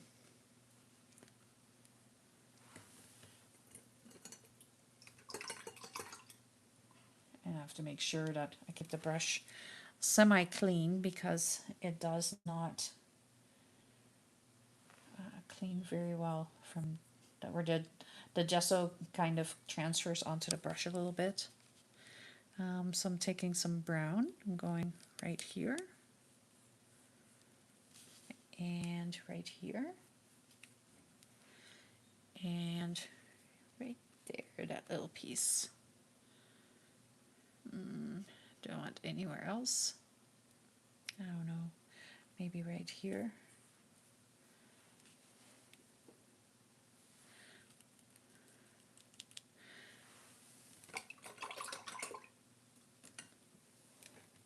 So this is where you get to play. This is the fun part. Like, what color do you want where? What do you want to achieve? Where do you want to take this? Oh. I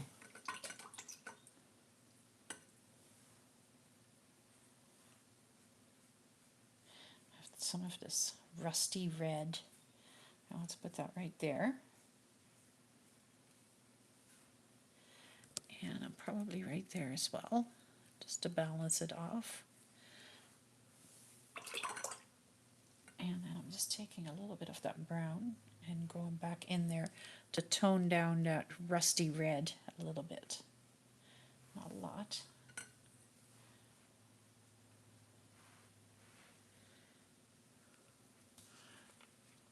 So I'm not being very neat. I am making a bit of a mess, but that is okay. Once I start outlining everything, it'll all make sense. The roofs, I want, let's go with a blue. I want some different colored roofs. They're still going to look semi-grungy. Blue right here as well.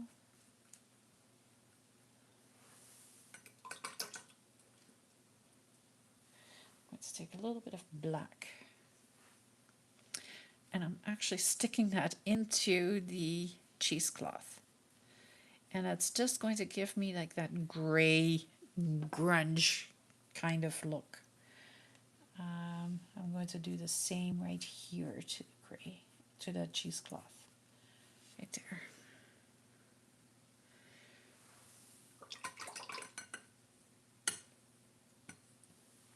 And then I have some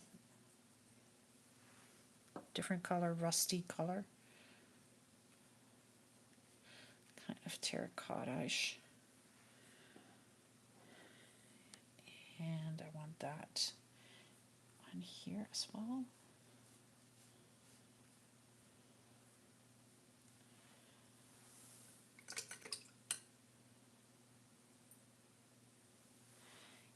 And I want some, what else do I want in here? I want some green.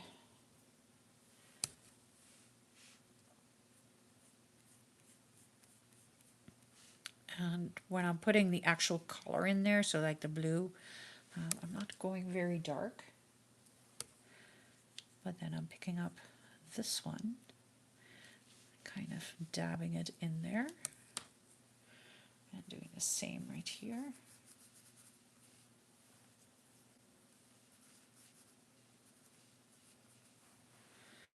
There, and then I want to do a little bit more of that blue right here on the blue, because it's already blue, so I may as well. And I'm just kind of dabbing the color on, adding a little bit lighter.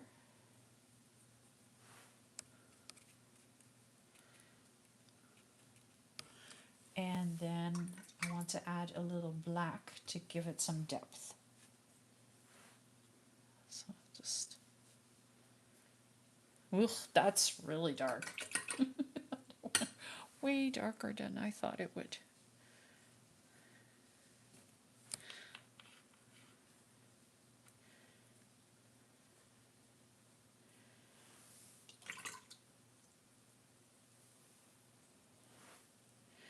Adding a little bit more blue. Oh, and there comes the gesso right off. Okay. Where am I missing anything? Right here. So I'm going to take a different brush for a second. And I am going back in with the brown, but making it really brownish.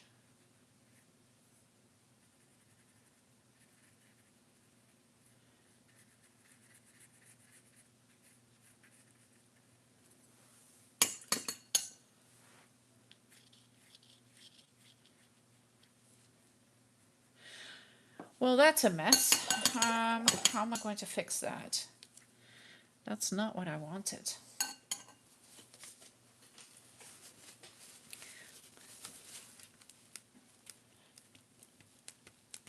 So I'm just dabbing it off, hoping that, yeah, that is fixable. It is fixable. I can fix it. It's all good. I missed a piece right there.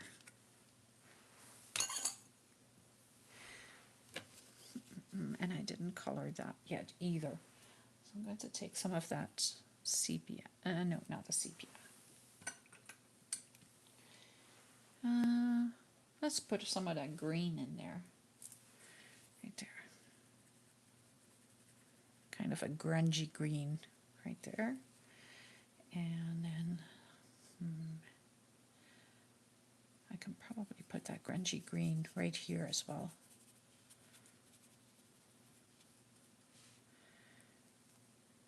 There's nothing there either. So I'm taking some of the yellow ochre and going over here.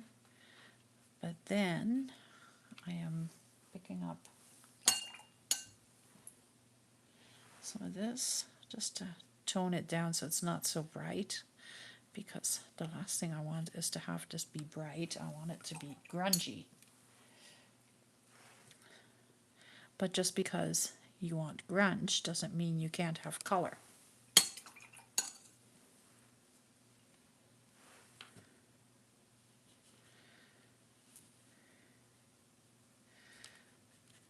All right, well,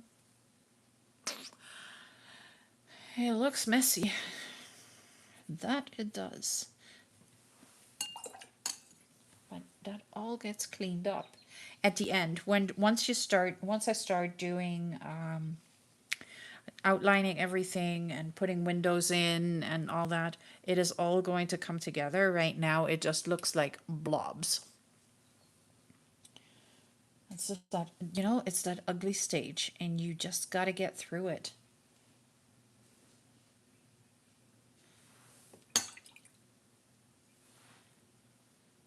There's that frigging brown again. Why did I do that? Jeez.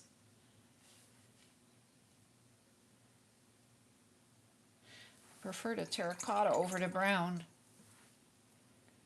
But even then it is too dark. There. Well, I'm going to say that it is what it is. I can't change very much about it right now. It just has to dry before I can before I can outline everything. So I'm just going to put it aside. And where is my other one now? Oh yeah, right there. That's the bonus of working with two at the same time. You kind of always have one that you can work on while the other one is drying. Oh, I have so much glue on my fingers. Icky. I don't like glue when I'm painting. I just don't.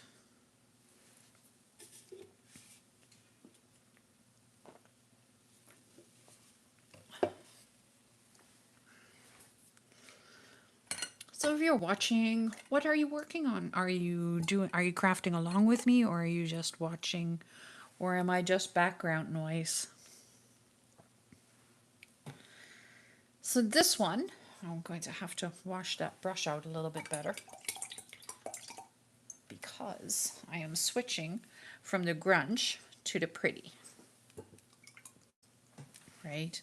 This one is going to be the pretty colors. But even then I want not crazy bright colors. I just want to have like soft colors, and I'm kind of doing it a little different.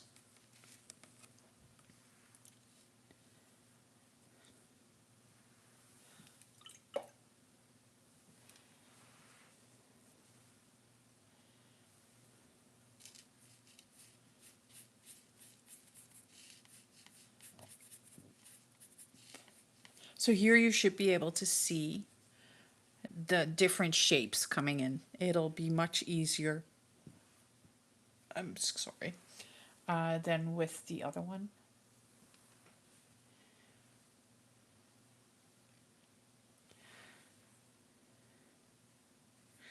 So what I'm doing is I'm just outlining the darker pieces. And you can see like the water is just laying on top of it a little bit, which is fine. I want the blotchy watercolor look.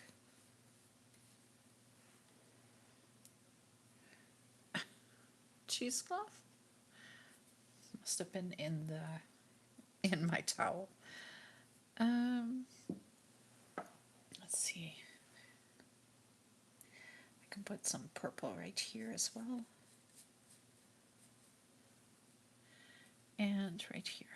So I'm kind of following a bit of a pattern. I want to do this one mostly with pinks and blues and purples.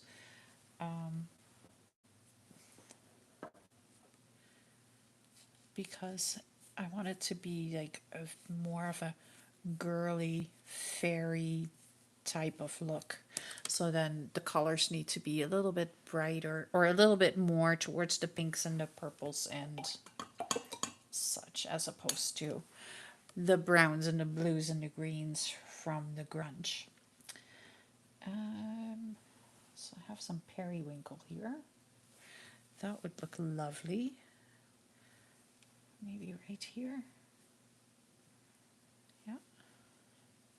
It'll stick beautifully in the cheesecloth again.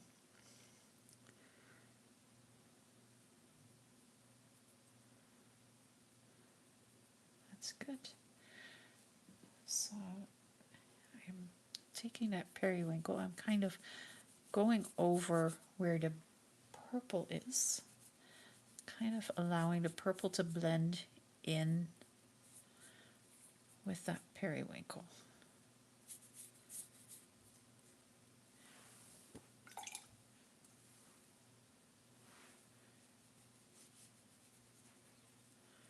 Just like that. Kind of just blending the two colors together a little bit. And I think that'll look very pretty. And we'll do the same right there. Maybe use the light blue. I'm just using different colors, just trying different things, different colors, different shades, different ways of doing this. That was not what I wanted to do.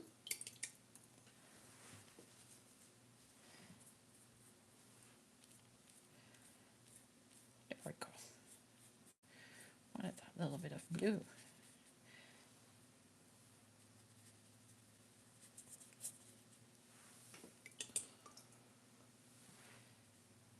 And I'm blending it so that it kind of is not like one big solid color.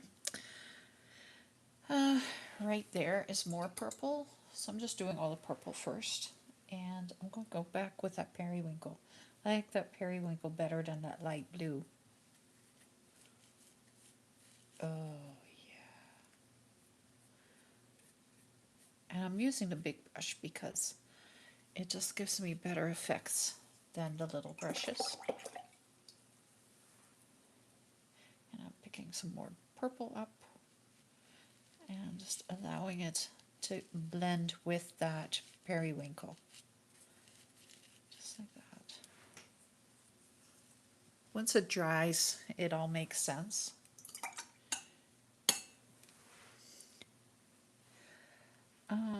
Right here I have purple too.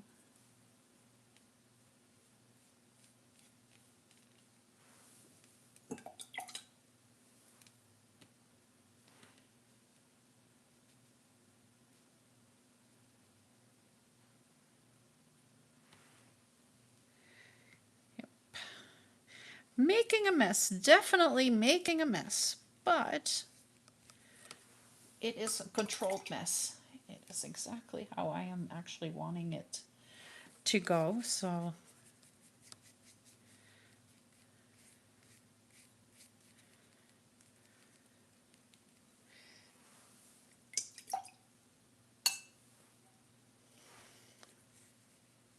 just blending that purple and the periwinkle together.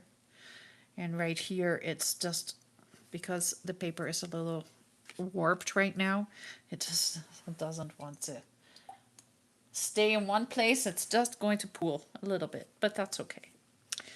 And then we had the pink, and I think I want to go against the pink with a lighter color.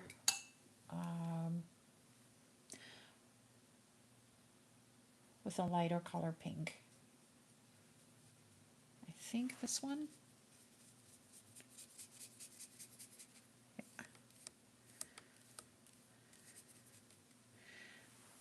And grabbing some more of that magenta.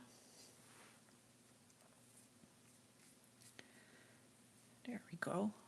That looks decent. Putting that magenta back here. And picking up the light pink again. And just blending that in. And you're kind of like getting some shading that is happening. Just little by little.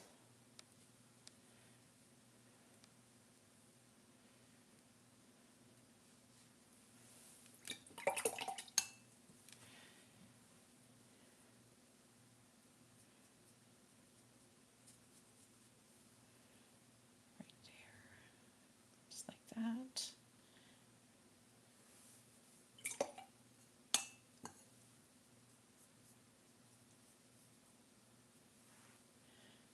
the magenta back. There we go. And I overlapped a little bit. That's okay. It's okay.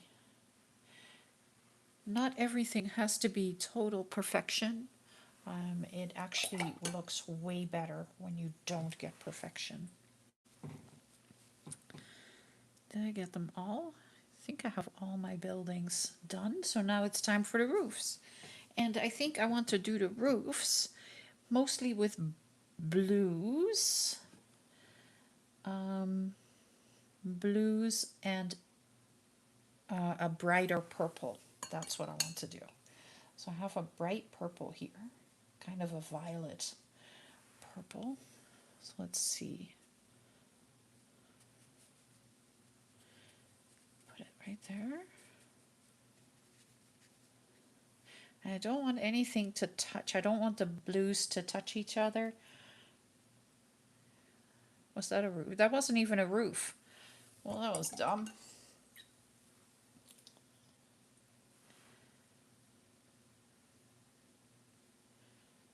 I'm taking that one.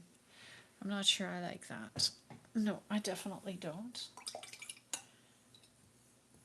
So I'm going to take a different color, red, and hopefully not make mud.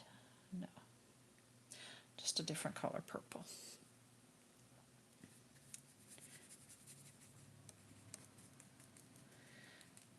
I'm just dabbing the color on.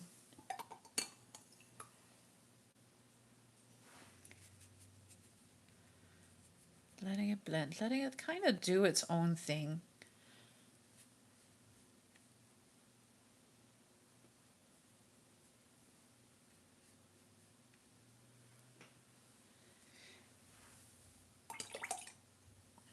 Kind of just watching what the color wants to do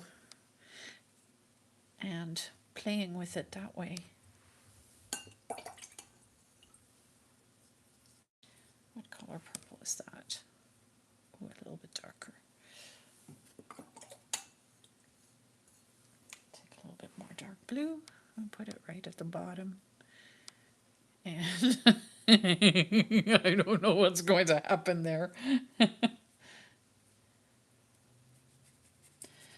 This I want to tone down from being super bright red to a little bit more blue purpley.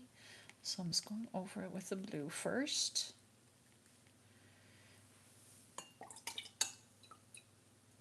And then some purple.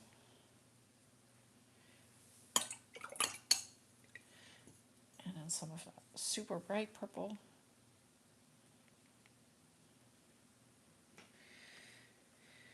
I don't know. I don't know if I like that part. Once it dries, I can fix it. But oh, gross. I'm just picking up the different colors pink.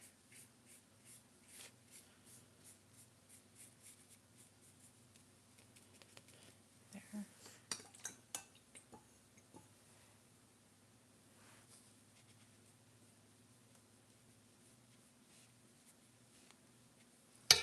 Oops, sorry. There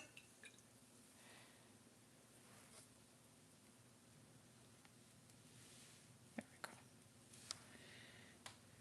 That's better. A little bit on there.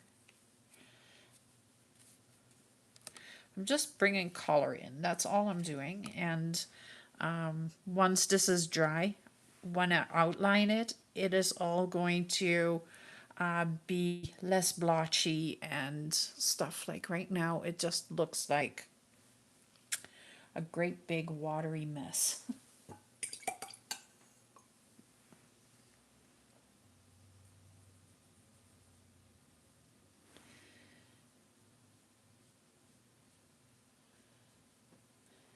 But it is somewhat doing what I want and somewhat not doing what I want. So I'm kind of in that stage of I don't know if I'm happy with it or I'm not happy with it, and I know what it's going to do, but it is just not going the direction that I was hoping. I think that's kind of what I'm trying to say.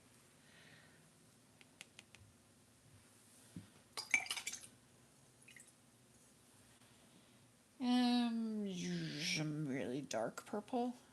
Let's do that.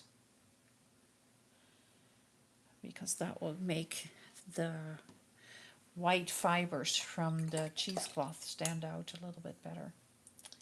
And I'll take some brighter pink and put that in there as well. And that can blend with the purple a little bit. Well,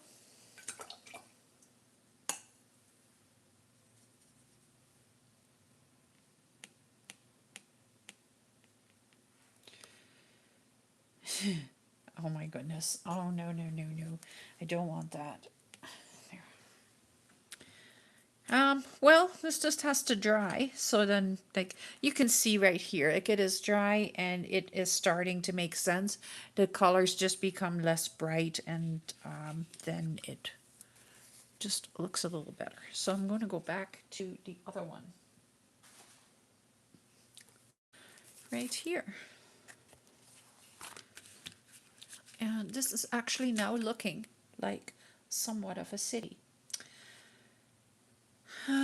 Where is my Inktense?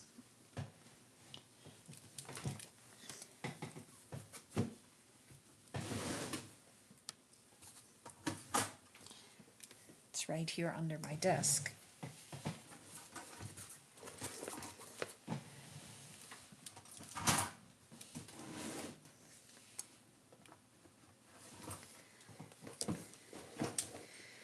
Okay. So I'm grabbing my Inktense pencils, and my Inktense pencils are fun. I am going to grab a gray one. I know I have a gray. Is this it? No, that's blue. Come on, gray one.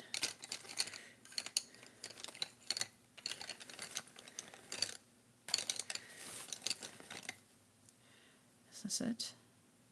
Chinese ink. That might be the one that I was thinking of. Dark chocolate and black. How about I use those three?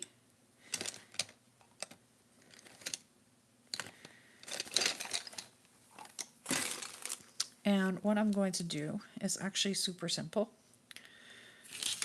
I am going to kind of scribble around the outlines. Just like that. Right here. And I'm not being very neat with how I'm outlining it. I am just really scribbling to get it to just give a little bit of color on there. There. And then I'm grabbing a water brush, if I can find it. That one has alcohol ink. Where do you think I would have put my water brush?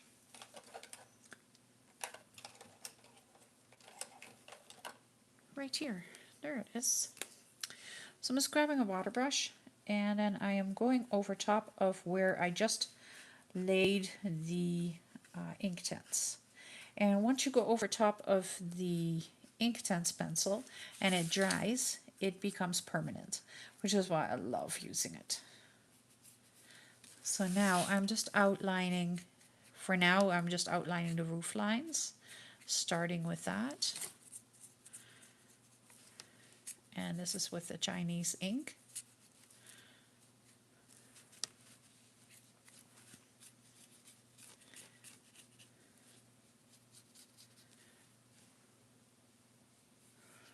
So I'm just now turning this into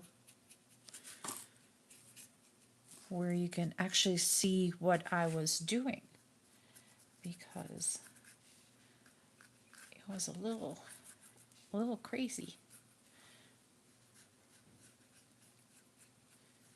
Okay, so now you can see the outlines, and I can go over it just a little bit more, blend it in just a little bit more because it's not completely dry yet. And I don't want it to be super straight lines. So I'm just kind of blending it a little bit better, because when you go over watercolors with water, they you can kind of blend other things into them. So that's why I'm just now blending the ink tints in to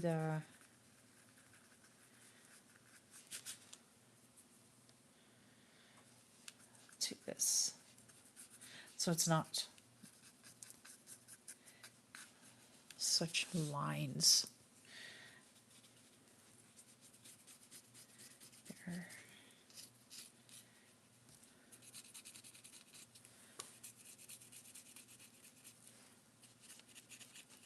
Kind of just blending it out and getting a little bit of a just more texture than anything else. So I'm going to go with the brown and doing the exact same thing, just kind of scribbling the roof lines out.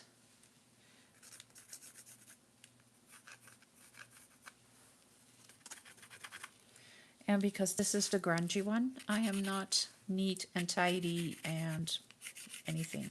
I am just going, and it's mostly for the color.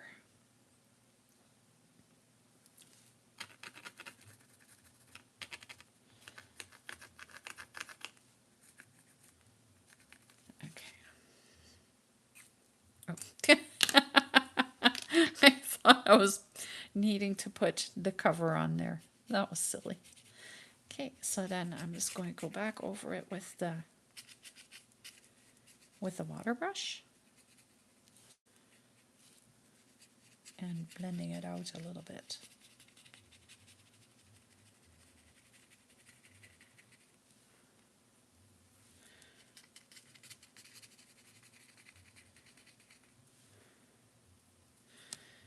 Same right here. So I want the outline, but I also don't want it to be super bright and dark. I just want it to, oh, come on.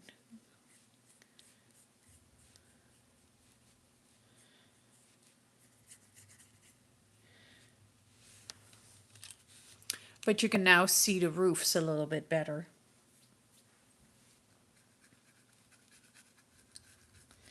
Right here, the gesso is still wet because of course it's all with the cheesecloth and there's other layers of stuff. So I don't know what it's going to do.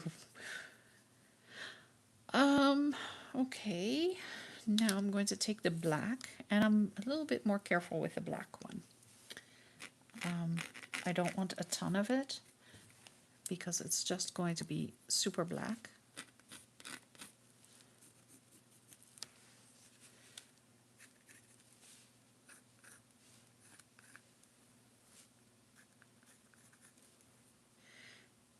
Oh, I still have some brown there that I didn't blend out, so let's do that. And because the gesso is underneath, everything just moves so easy. When you're using ink tints on just paper, they don't move nearly as easy as what it's doing right now. So I did that one. What am I missing? I'm missing this one.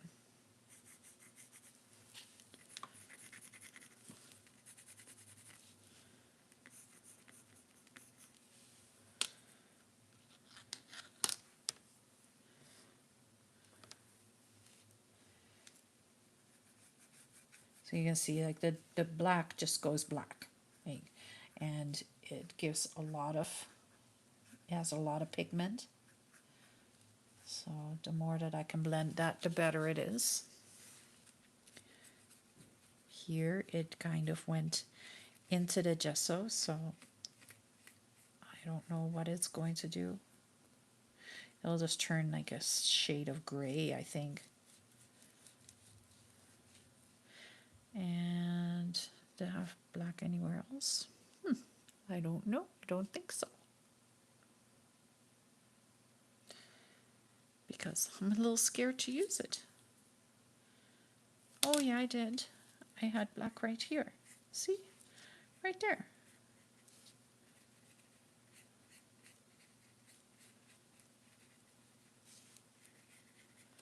There we go. Oh, that's beautiful. That looks good. Well, that looks like something. Let's not fool ourselves. It doesn't look good yet.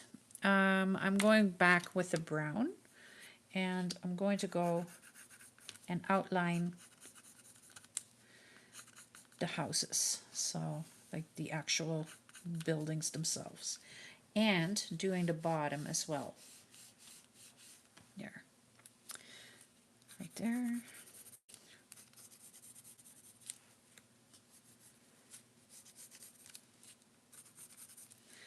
And I'm giving it some shading here too, because now I want to kind of blend this in just a little bit. So yeah, that's why I'm very lightly shading on the buildings, and I'll show you what I just did.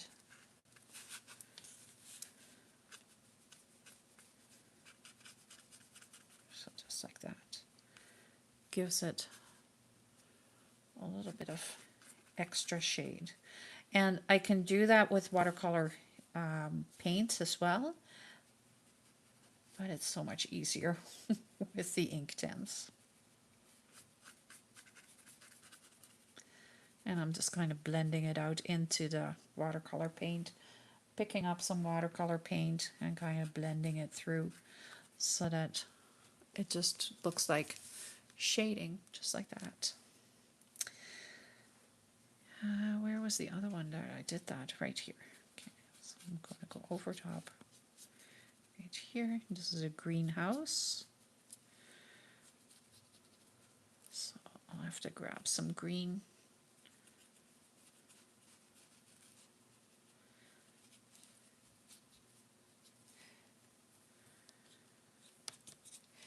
And I'll grab some of the green and go over it. And that way we're kind of blending the brown with the green, making a bit of a mess, but that's okay. Gave it a little bit more water than I needed to, but that's just to get it to move the color.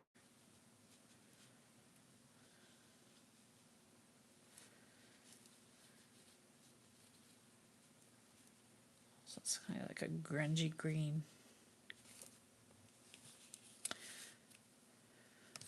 I don't know what just happened there. And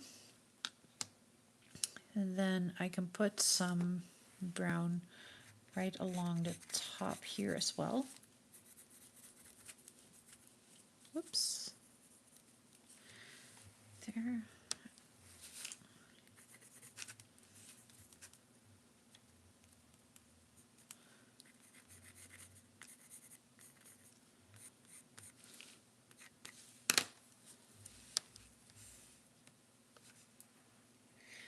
And just blending it out again.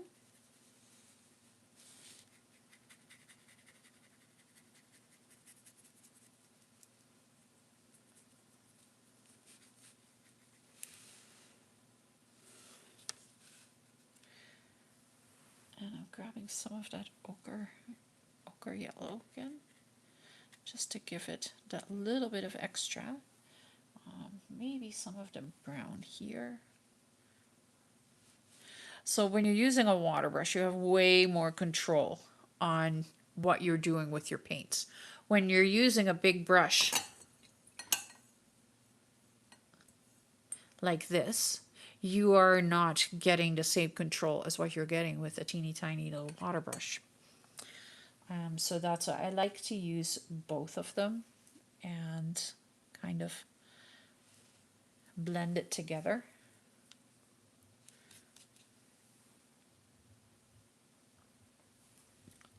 And kind of mixing colors, and it just makes it, it gives it some extra texture, some extra color.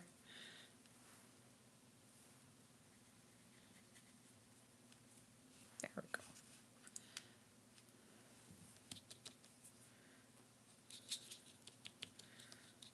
Okay, right here we used the blue on it.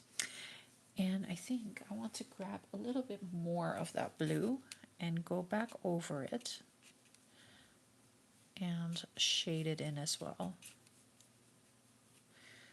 And what I really like here is that the gesso kind of came off a little bit, and it's making it look really neat.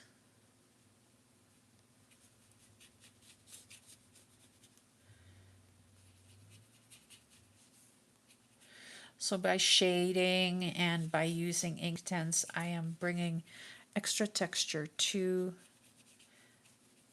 the buildings and to the collage, and it brings all the colors out, and you can actually now see that there's a city there.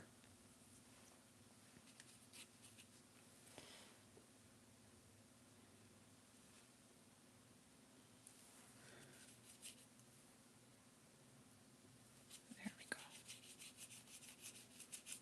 Just want that little bit of extra blue.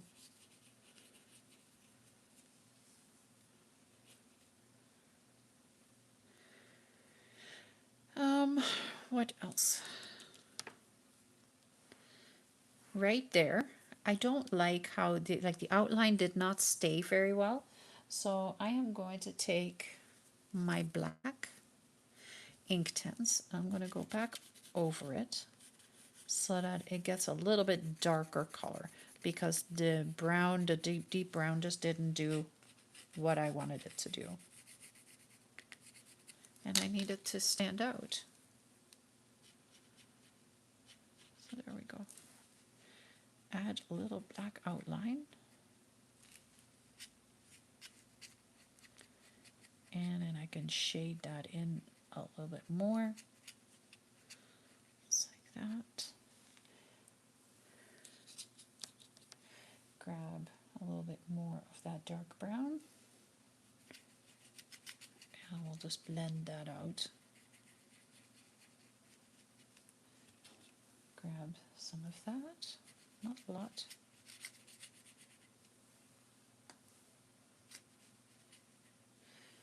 And some of that. There we go. Pretty. Where are we at for time? I have to keep watching the time as well, because I don't want to, I can sit here all night and do this. This one I did with a gray outline, so I want to go with a little bit of a lighter color blue right there. Give it a little bit lighter, and then I'm going to go over with this.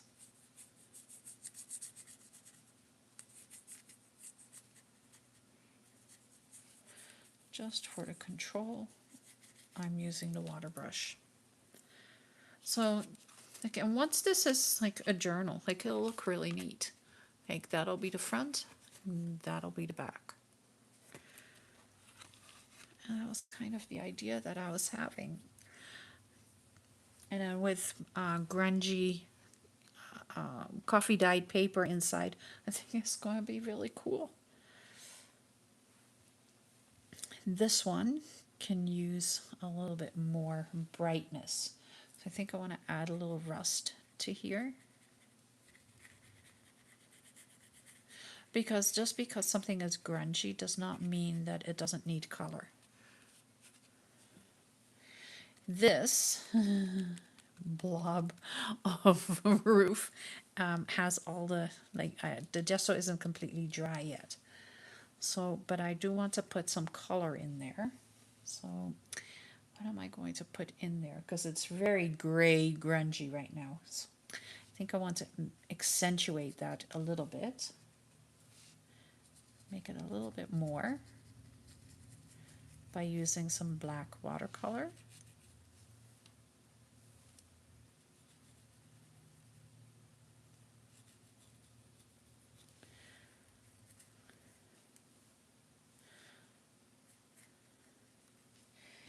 And then I think I want to go in it. I don't want to go in it. I want to go over it with like a rustier brown, like a saddle-ish brown, like that. And it gets a little color, but it's still like super grungy blah. And I'm not putting a lot on, just a little bit. I want that gray to stand out, but I also want a little bit of color in there. So that's what I'm doing right here. Oh gosh, not that. There we go. And I'm just blending it out, kind of picking up extra water, blending it, blending it, blending it. That's all we can do.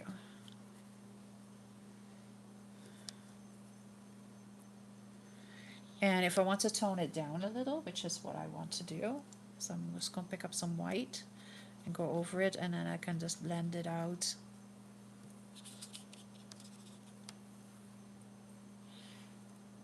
And make it not so like that. Just like so. And right here, I want to go over it with that black just a little bit more, just to outline that roof line a little bit more. Right there as well.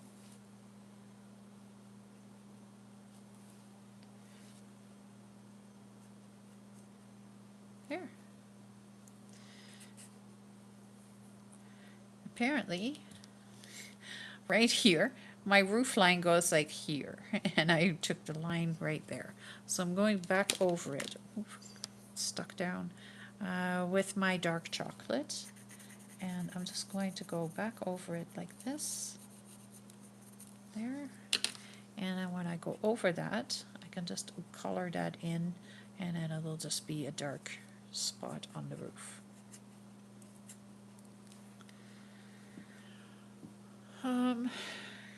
What else can I do here? This is really the fun part. This is where you're bringing the whole thing to life. I want that to be brighter too. It's just not enough for me. So I'm picking some of the black up again and going over it like that.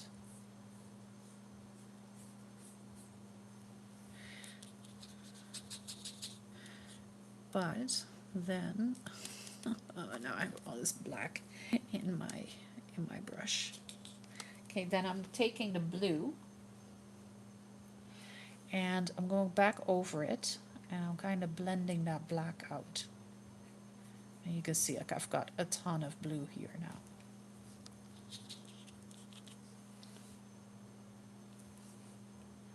Which is fine. I just need that black to be blended.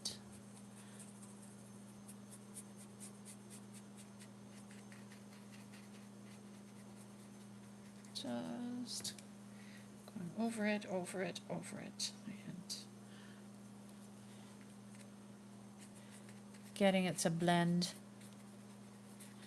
I want to keep a light spot so that it looks like the light is hitting the roof, but it is now more vibrant than what it was.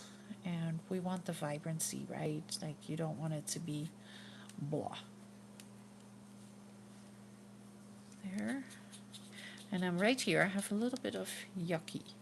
So I'm just picking that yucky up, kind of like mud kind of color, and putting that in there. It's just water with a little color. And taking some of the bright blue out.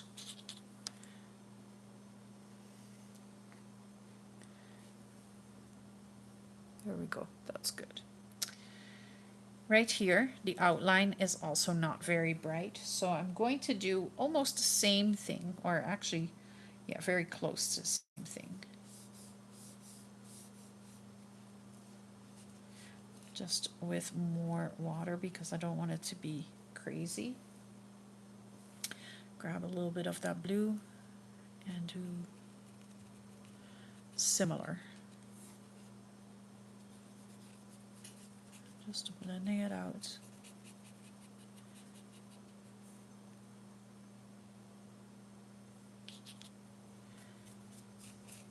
Picking the yuck up because it gives me some, it tones that blue down a little bit.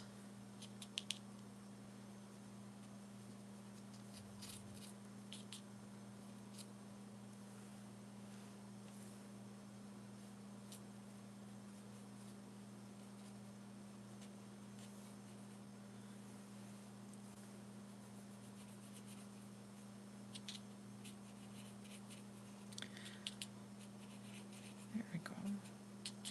Just picking it up and just moving it further. I want the color to be there, but I don't want it to be super bright. There we go. And then I'm going to go back over here now. I'm just kind of blending that in, taking some of the white and destroying my white, and then going in there again, because that should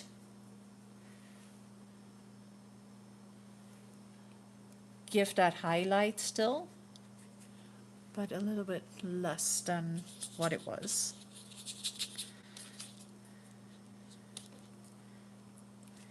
Okay, I've got a ton of color in there. Okay, this piece is bugging me a lot, actually. I don't know why, but it is bugging me. So I'm picking up some dark brown, and I'm just going to do a little bit more of an outline.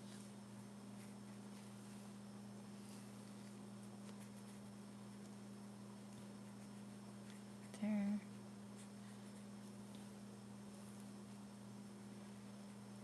And making a pretty dark brown roof. Blending it all the way up to where the other roof starts. Picking up some of the yuck, because that's just really extra water, and blending it out. Picking up some lighter color and putting that in there. Picking up some more of the yuck and going back over it. And I think it's starting to look better now. Now, before I do anything else, I'm going to pick up that white again, and I'm going to go right in here.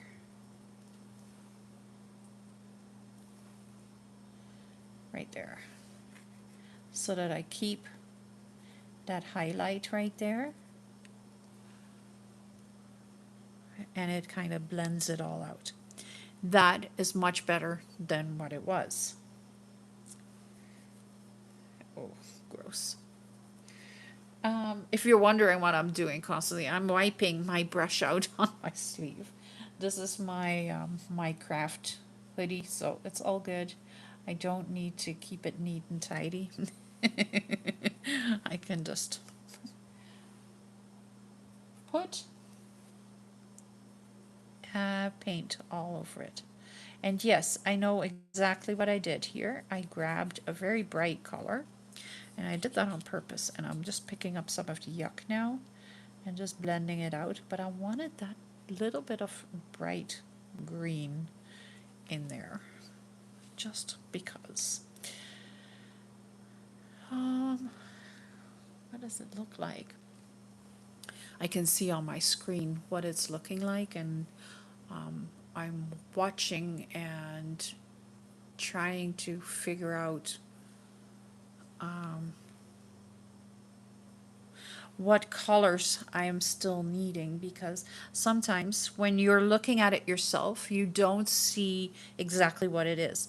And then when you take a picture, all of a sudden it's like, oh, that's where I need that, and that's where I need that. So I have my screen going beside me so I can see what is happening.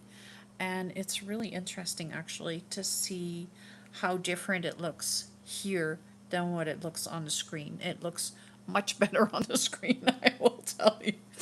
Um, this one needs some work right here. I can see that, so I am picking up, um,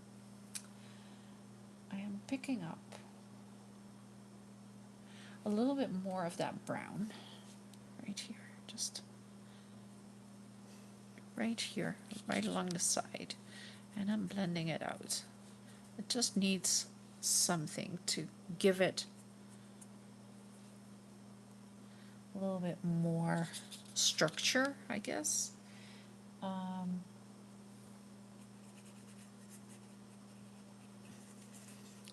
so it really is like a building thing, and even watercolors you can build. You can build inks, you can build paint, acrylics, you can build, but you can also build watercolors. Just keep going over it, keep playing with it until it is at a spot where you like it, right? Like if you compare the two sides, this side I haven't played with yet. This one I have really been playing with. Been pulling the details in, and you can really tell what the difference is. I'm going to take this one. Let's see. Oh, that's a bright orange. That's okay. And blend it out. It can handle that little bit of bright.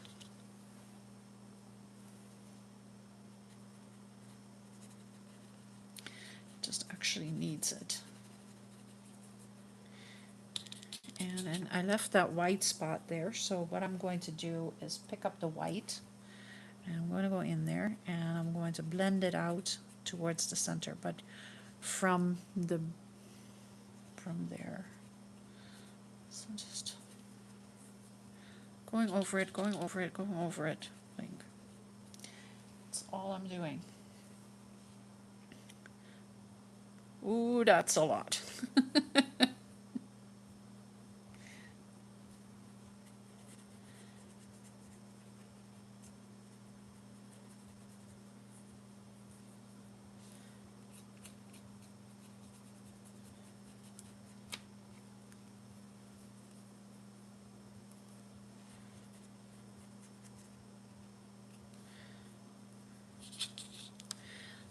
There we go. I think that's much better. Yeah, it is. Um, I hate that green right there. There's something just wrong about this spot right here, and I don't know why. I just can't figure it out. If anybody is seeing this and they're like, oh, that's what you're missing, can you let me know? Can you tell me? Because I just, like, this spot is just wrong. That looks good, that looks good, this looks good. And then I have this spot, and I think I'm just making mud now, but I don't know how to fix it.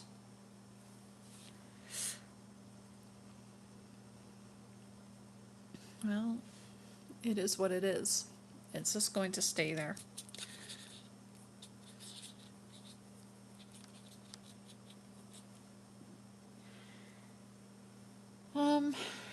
So I am at the point now where I'm thinking this is 100% going to be a 2-week project.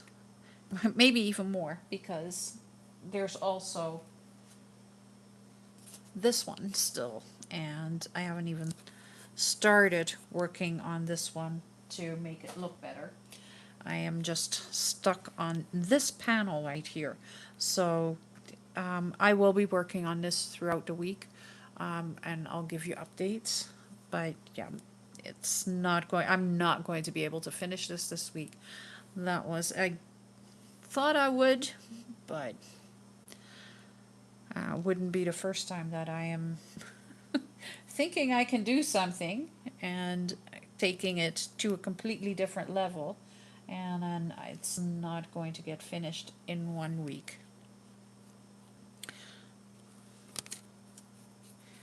So I want to thank everybody again for all the support this past week. This has been the craziest week for me, with the paper dolls, or the paper doll. There was only the one paper doll, and it went crazy. Tomorrow, the video is going to be a paper doll. I am sharing that information with you. It is a surprise what it is going to be. I hope you will like it as much as what you liked the lavender and coffee lady. But I am really excited about the one for tomorrow. That was one that I thought would just be perfect, and it is going to be a weekly thing. So you'll have to tune in tomorrow to see how I'm going to work that, because they are all going to be limited edition, or limited time freebies. So it'll be if you don't get it that week, then it will not be free anymore.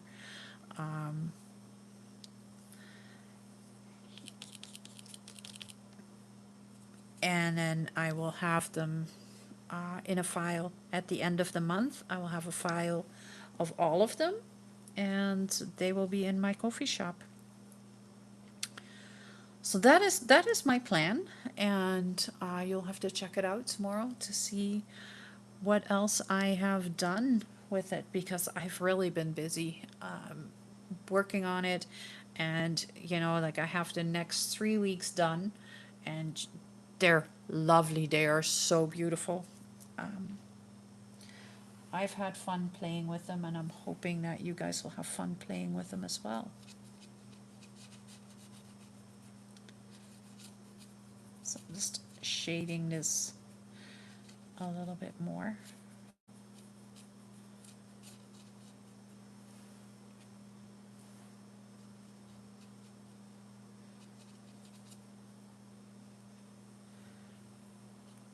I think that looks good. Can be a little darker.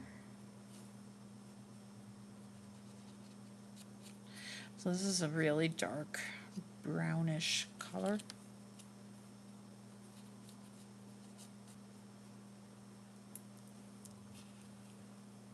I like that. That looks good. So I can do that right there as well. Bring it from the bottom up. Oops. I think I just colored on the other side. I'm going to have to cover that side anyway. I don't know what I'm going to do yet. Probably like coffee dyed paper or something like that.